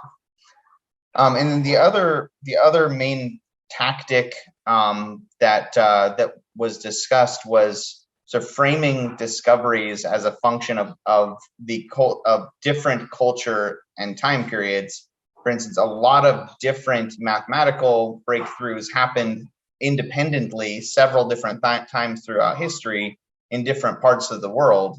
And so not just presenting the European narrative as being, well, math belongs to the Europeans, making sure to present the idea that these other cultures were also discovering these things, and sort of giving some context in that regard. And then a big one in chemistry and biology is recognizing that that biological and chemical terms have been used to justify atrocities when it comes to policies, racist beliefs, ideologies, but they're being used as window dressing to lend legitimacy to these racist ideas that have no bearing in science. And so rather than ignoring that, it's important to bring those ideas up and talk about them, and sort of, and this goes along with the debunking misconceptions. Like, yes, eugenics is something that seems like it's a legitimate science, but it's not. It has no place in science. It was just being used to justify existing racist policies and beliefs. It's not as though it was a new idea when DNA was discovered and genetics were discovered. The idea of eugenics existed long before that. It just changed window dressing, basically. And so there's a lot of different pseudoscientific racist beliefs out there that it's very important, at least among the educators who are at this training, we all thought it was very important to not ignore them, not ignore the elephant in the room, and bring up why those things are wrong, why they're not scientific, and why it's important to sorry, the kids are getting a little squirrely, and it's throwing off my concentration, to make sure that we're doing as best we can to correct those mistakes and make sure that that we're not continuing to perpetuate those by not addressing the issues. With that, I'll hand it back over to Mel, or Brad is next. So spoiler alert, I'm not a mathematician, but I got to sit in the math disciplinary group. There was not a librarian group. And it was a great honor to hear math folks just working through some of these challenges. Unlike the other two presenters so far, the math group did come up with one perfect lesson plan, and in the time allotted. So the plan, well, first I'll just share some of the discussion from the group to get started. That meaningfully integrating race happens from day one. And the mathematicians in the group are saying it's okay to not cover math on the first day, to spend time creating an environment that students feel safe and feel seen, that they're going to be more likely to learn. So to take that day one as an opportunity to build social emotional learning. And to consider the language in the syllabus. So rather than threatening or mocking, to remove deficit language in syllabi and acknowledge that students live complex lives and they're human. The question was asked, what are we centering in our teaching? Are we centering grades, exams, deadlines, or even comfort? Like, we're not going to have this conversation in the math class. A big example that came up in the math group was about word problems and making sure that word problems speak to the students that we're teaching. So the examples matter, the relevance to current events, reworking each lesson to infuse equity, culture, lived experiences. Some of the examples that were shared were using COVID-19, talking about disproportionate impacts based on race or pay differentials based on gender. And around the group, they were encouraging to have students create their own word problems. That students have a lot of anxiety around math word problems, and that's due in part to a lack of connection with the words in the problem. So the best way to learn a math problem is to teach it, to teach us to learn.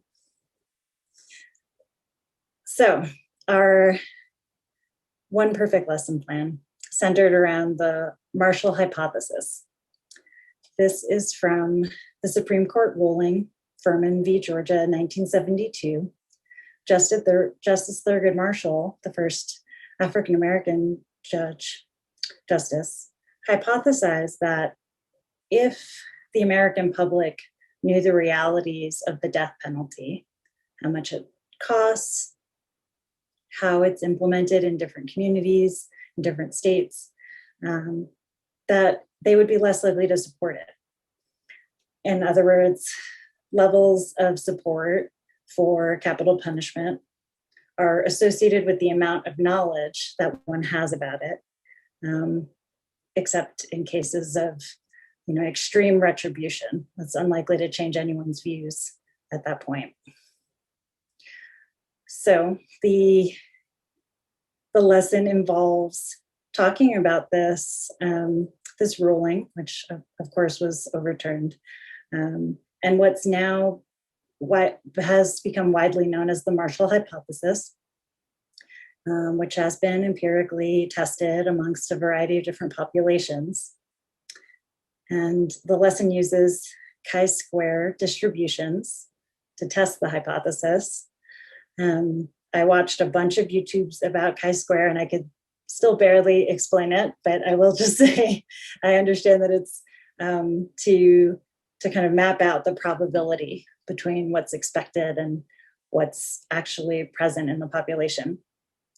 And students could do that by hand. There are chi-square formula charts, or use calculators, work in groups, and present their findings. And some resources were shared, like the Innocence Project, if you wanted to expand it out from just one lesson and have it be more of a semester or quarter-long project. So I'll end with one comment that was shared. Why do you teach about race in a math class? And the mathematician said, because we can and because we should. And I'll turn it over to Brad. Thank you. Just unmuting myself. So again, as this training was a little bit different and it was very much focused on faculty for faculty, I just wanted to give my experience as an administrator doing evaluations. And I was able to observe JD a year ago fall in a political science class. And as you can all imagine, as you all know, having these types of discussions can be difficult to facilitate. And I thought that JD did a good job of this, and I wanted to share some of the techniques that I saw employed well in his classroom. And as you're creating that brave space, how you can keep it civil and positive. So I think JD did a really exemplary job of actively listening through his body language, giving his students space. I think it's easier said than done, but he didn't interrupt or correct them as they were sharing their opinions. And as he mentioned as well, he really connected the discussion to the readings and the authors versus his own personal opinion. And I remember where the topic, I knew he had some personal opinions because I knew a little bit about him, and they were talking about something that I knew he had probably some strong personal opinions about it, but he didn't share it with the students. He really modeled the behavior that he wanted to see, and the students mirrored that. So because of that, the rest of the students didn't interrupt each other either.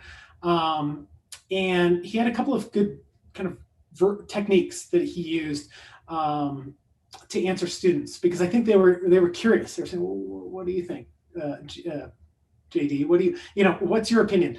And he said three things, and I thought they were all really good. One was, I can tell you what I've heard someone say.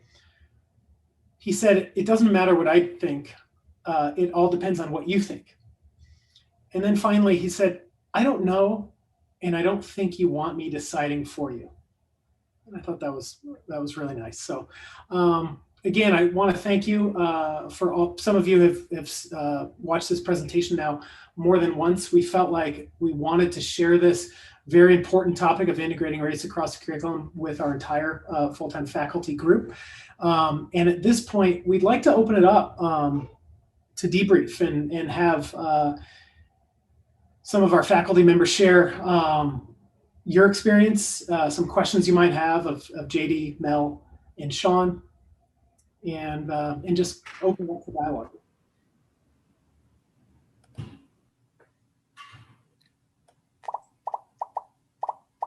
If any math folks want to correctly explain chi-square, I'm down for that. I didn't mean to math-splain to math faculty.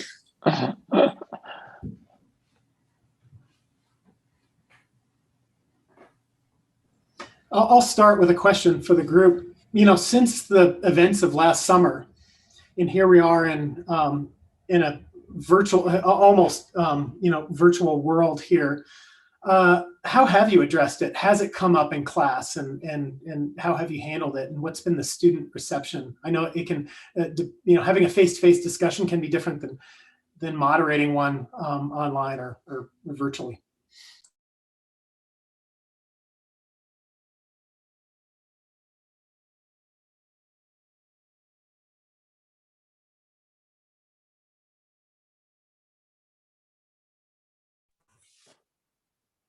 I'll go ahead and say something about this. I've Sean just put something great in the chat, which is that the science faculty sent around example of different scientists that BIPOC examples. But when I show videos, I try to use, if I can find one that is relevant to our topic, I try to use videos that include work by scientists who are BIPOC. And another thing I try to do is, there's some great examples for biology, which I never thought there were. And then I realized I have been using them as I come across them. One of them is the genetics of human skin color, which is a quantitative trait, meaning a lot of different genes go into determining your skin color. We use a really simple example, but there's no biological basis to races in humanity. You can find people who are different, apparently different races in the Caucasian group, in the Black group, in the Asian group, so that all these things are basically human constructs. And I talk about Henrietta Lacks, who was a woman whose cells are, there's a book called The Immortal Cells of Henrietta Lacks. It was a New York Times bestseller for like 10 years or something, a long time. But basically, she's an African-American woman whose cells are still in labs all over the world, and her family just, they didn't tell her family. They just took her cells. She had cancer. She died of, I believe it was uterine cancer, maybe ovarian, but her cells are still reproducing in labs today. Anyway, so there's a bunch of different things that I realize that are perfectly suited to biology, which, in the beginning I was like, how do you get that into biology? And then I realized there's tons of examples because our racism is institutionalized. So there's a bunch of different examples probably in every discipline.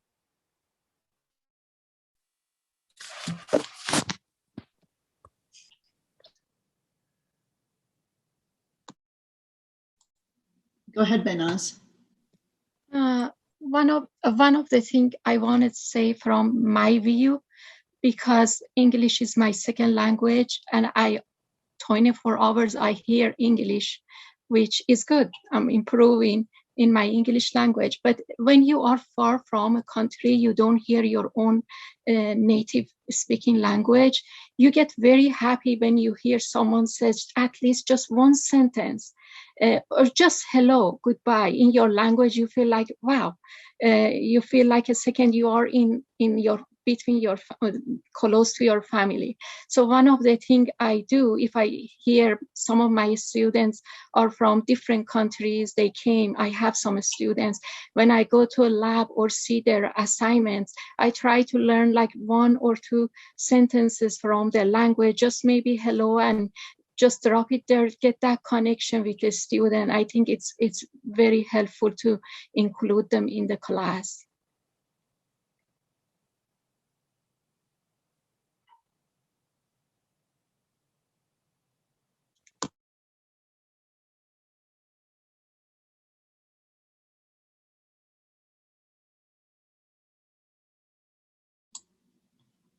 Trying to do the, I don't know how many of you have been in curriculum, but Brian Yerian is the master of the 10-second pause to let people gather their thoughts before jumping in. I do think, you know, one of the things that struck me about seeing this presentation for the first time is that, you know, we've often had these conversations where, oh gosh, as an English teacher, yeah, it's easy. We can organize a whole class around, you know, a theme of certain authors writing about race, issues of race historically, or maybe in history we can, you know, that's more accessible, and that in some of the hard sciences and the math, that, you know, the content is so intensive, and you need to kind of get through the material, and there's not time to really work in these kind of what are seen as maybe tangential conversations. And I think what struck me about, you know, chi-squared notwithstanding, you know, the idea that there are ways in chemistry, in you know, in math, in some of the other fields where we may not immediately think, oh, this is an obvious topic of conversation, that there are ways and creative ways and important ways of bringing it to bear on in those courses as well. So that's what I thought, that was really what the main kind of takeaway for me was in this presentation. And, you know, I'm curious if people are still struggling with kind of, gosh, it doesn't seem really relevant to what I'm trying to teach the students, which is to get through this content, or if you're starting to see ways of integrating that. I mean, I'm thinking, like, I'm looking at Mike on the screen, or even Walter and Tim, you know, in the physical fitness, you might think, well, no, we're teaching, you know, a skill or you know, the history of a sport or team play or strategy. You know, maybe that doesn't kind of lend itself obviously to these conversations, but you know, that's just another field that might be, you know, challenging to think about. Anyway, I'm just curious if anybody else has had those challenges or continues to kind of try to manage them.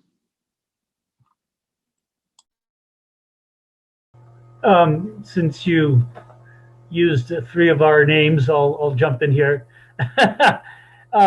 So thinking of soccer, it's very global, and so I like to bring in what is the kind of the cultural aspect to not only play but also the mental aspect sociologically.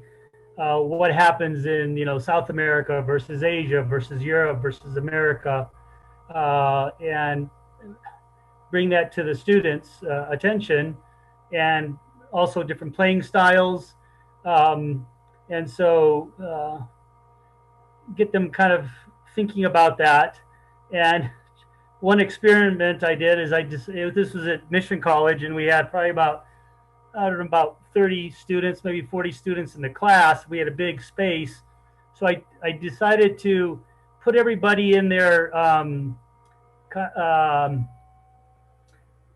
where their upbringing was from. So whether they're Hispanic or Asian or European or let's just say straight white American or something.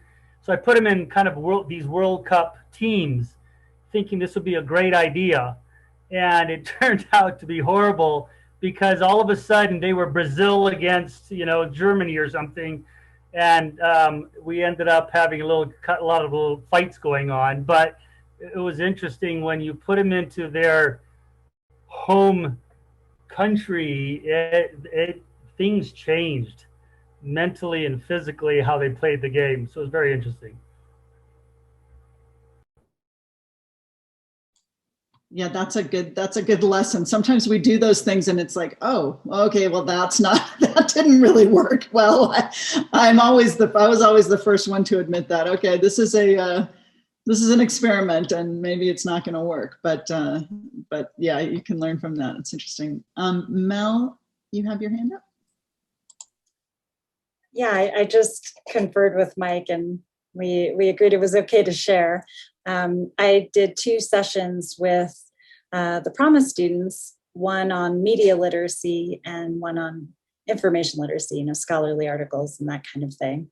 And the assignment for the first class the homework assignment was to review 2 articles and compare them to identify any red flags and identify which one was fake news. So I'm just going to share a shot. This is what one of the students wrote.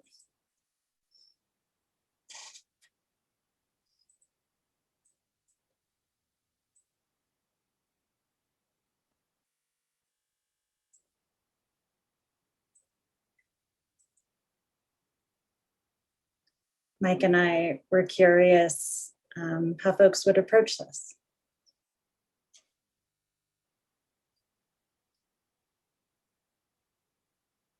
So I've got to say that I was very happy that Mel was taking lead on this in the class, because I'm not sure how I would have responded to this. And so she and I talked about it a little bit, and we even brought in JD because he's, some of his political science background as well could help out with the conversation. But when I saw this, I was quite surprised, and I didn't know really how do I respond to this.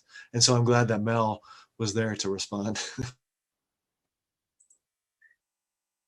And I got advice from several folks too, but would love to hear. I can share what I ended up giving the person as a grade.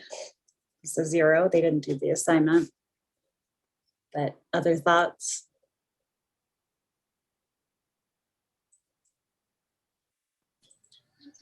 Mel, did anyone reply to the individual? Any specific? This was an assignment where they worked individually. There's also a discussion, and the student had a similar response in the discussion. And no, I don't think anyone really corrected or tried to. Well, I'll just share that I think in the spirit of communication and inquiry right now, I think the problem with the student is that they chose to not respond at all. And they could choose not to agree with the articles and not to do the assignment, but not doing the assignment is not an option, right? They have to back up what they feel. So I think that I would have given them a 0 also, hoping you have a rubric attached to it, because just saying I'm not going to do it is not acceptable. But they have every right to disagree and create their statement and create their reasoning behind that. But to me, you have to back that up. That's the spirit of inquiry. That's communication. That's our 4 into institutional competencies that we're striving for. So, and Kata wanted to add something. I don't know if a lot of you know that I have a political science background. What I want to add is I will encourage the student to submit his opinion or her or their opinion about the topic, because it's like our differences make us better.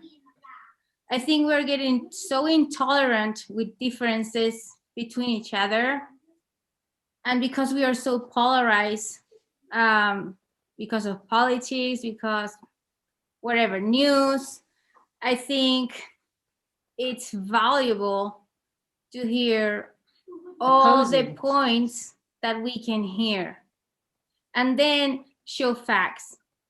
If we can find sources, valid resources. And if the New York Times is something that they feel is too liberal, then they can choose to find another source that backs that up and gives the opposite. That's dialogue. That's learning. investigation. That's competency, information competency, which is one of our. It's like we come to college or university to hear the different thoughts. And I know JD is really good at that in debates in his class. And I think that is good. Debating is good. We want to promote critical thinking in class. It doesn't matter. I mean, it matters, but like I want to hear different points of view because that made me a better educator. Sean has his hand raised. Yeah,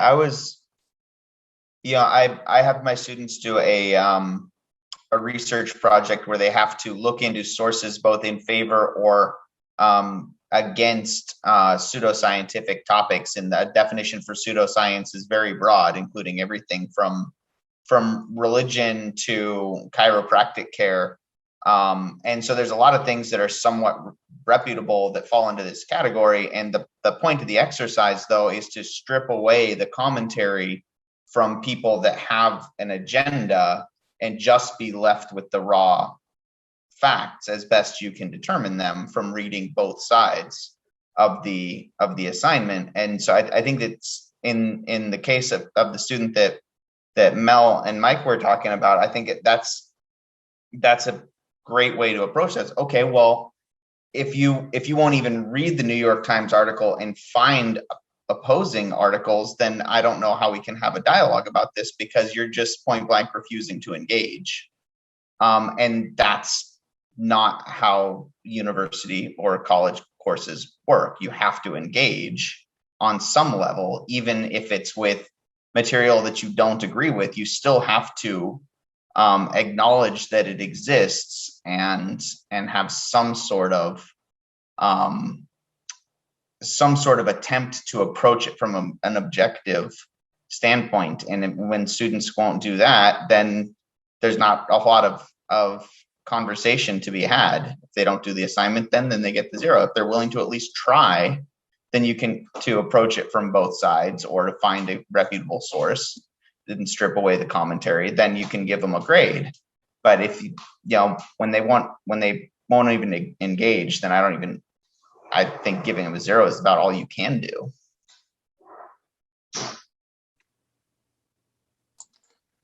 Clinton? Yeah. Sean, I like that. I think I've moved away from asking why do you think that, to what would lead you to that conclusion, right? And that gets them to think about, as opposed to me wagging their finger, me wagging my finger at them. Why would you think that? What would lead you to that conclusion? Like, now they have to provide evidential support for the conclusion that they come to. And if they're not willing to do that, like, yeah, absolutely. Like, you're being intellectually lazy. And I'll call it out. Like, yeah, sorry, you're being intellectually lazy, and like you're not engaging in the conversation. So moving from the why to the what would lead to that conclusion. I think I've shifted my questioning technique. Goes back to JD's Socratic maieutic method a lot. So anyway, my thoughts.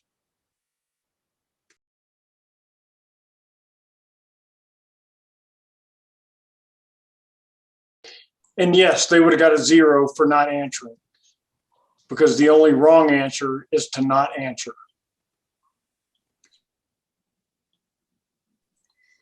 Yeah, I think this one caught us off guard. It's hard to have a rational conversation when someone is actively anti-science or approaching it from such a personal and reactive place. I'm just going to share this one more time in case you.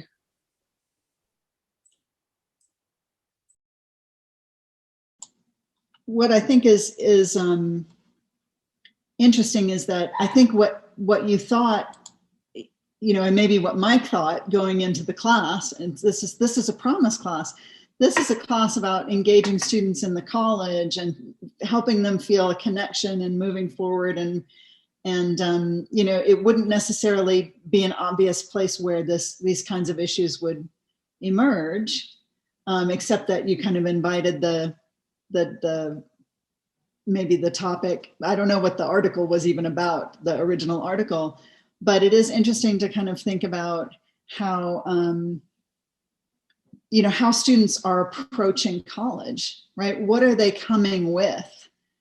What kinds of kind of preconceived ideas, what kinds of thoughts about what college is and what college is trying to offer, that we're meeting them kind of where they are and helping them to grow.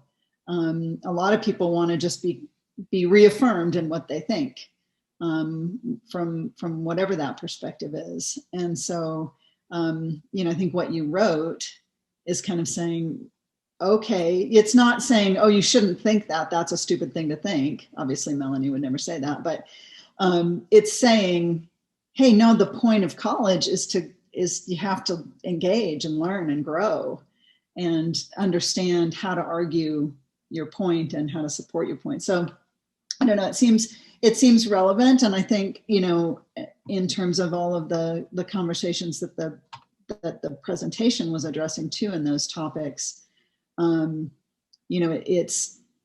it's scary to kind of open up some of those topics for discussion. I know Julie's I'm seeing you nod. I've had a lot of I used to teach a cross-cultural literature class, and you have to be willing to have like really super difficult, uncomfortable conversations, and maybe in certain fields you don't feel like you've signed up for that, but that is the world that we live in. And I think they're definitely bringing those things to class with them, whether it's overt or just in their attitudes towards what they think about college and fellow students and professors. So I think that's all very interesting. I'm trying to kind of lead us to a little bit of a wrap up here. We had, and I kind of wanted to play it by ear a little bit to see how this conversation went and how much time we needed. And I want you guys, we need to be able to have a debate about that's not focused on winning, who's right, who's going to have their opinions confirmed. But we have an interesting topic for the last topic of today's meeting. And I think it's too big to really start and tackle, especially after kind of, some of the issues that we've been talking about here. I'm happy to let us continue to talk about this for another 15 minutes or so. And then I'm wondering, one of the things we wanted to kind of talk to you about is, we've had quite a decline in enrollments just over the year. I don't think that surprises anybody. I don't think it's unique to LTCC. I don't think it's anything that we aren't aware of or understanding kind of in the context of the pandemic. But it definitely, I think we have to be ready that just opening our doors back up isn't going to necessarily bring everything back to where we were. We were on such an uptick in our enrollments and doing so well in our growth before the pandemic. I don't think we can just sit back and expect that that's going to happen when we're back face to face. So one of the real things we wanted to talk to you guys about, just as we head into the spring term, as we head into the next year, is what the role of faculty might be in terms of outreach, in terms of inviting students back, in terms of making our classrooms inviting and supportive of students, and kind of understanding what their needs are following this pandemic.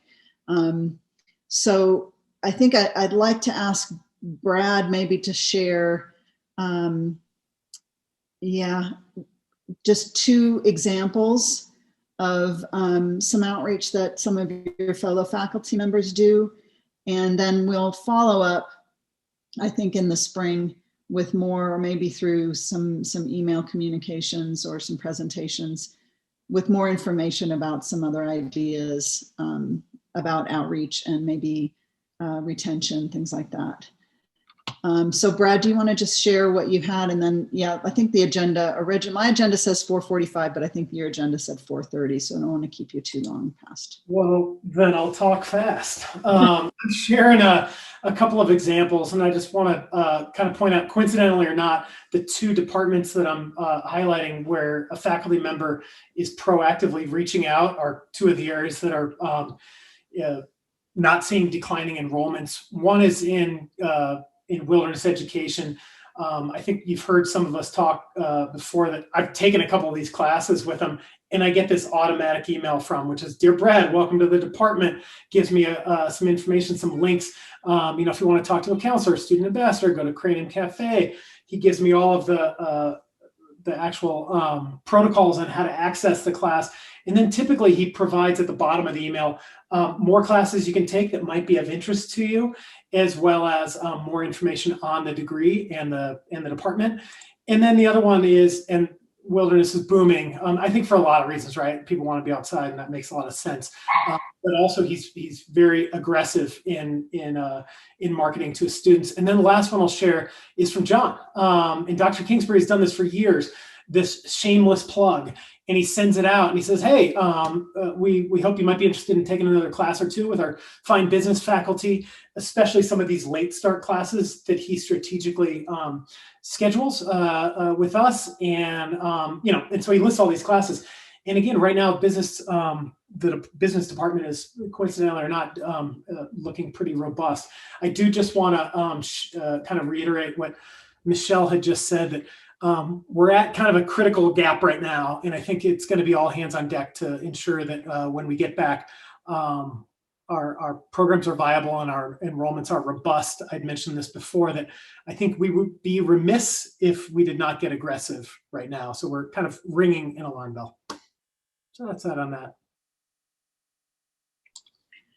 Thanks, Brad. And these are, as I said, we had 45 minutes on this topic and some others in terms of outreach and kind of early alerts and some retention ideas. There's some wonderful examples of things that your fellow faculty are doing both part-time and full-time.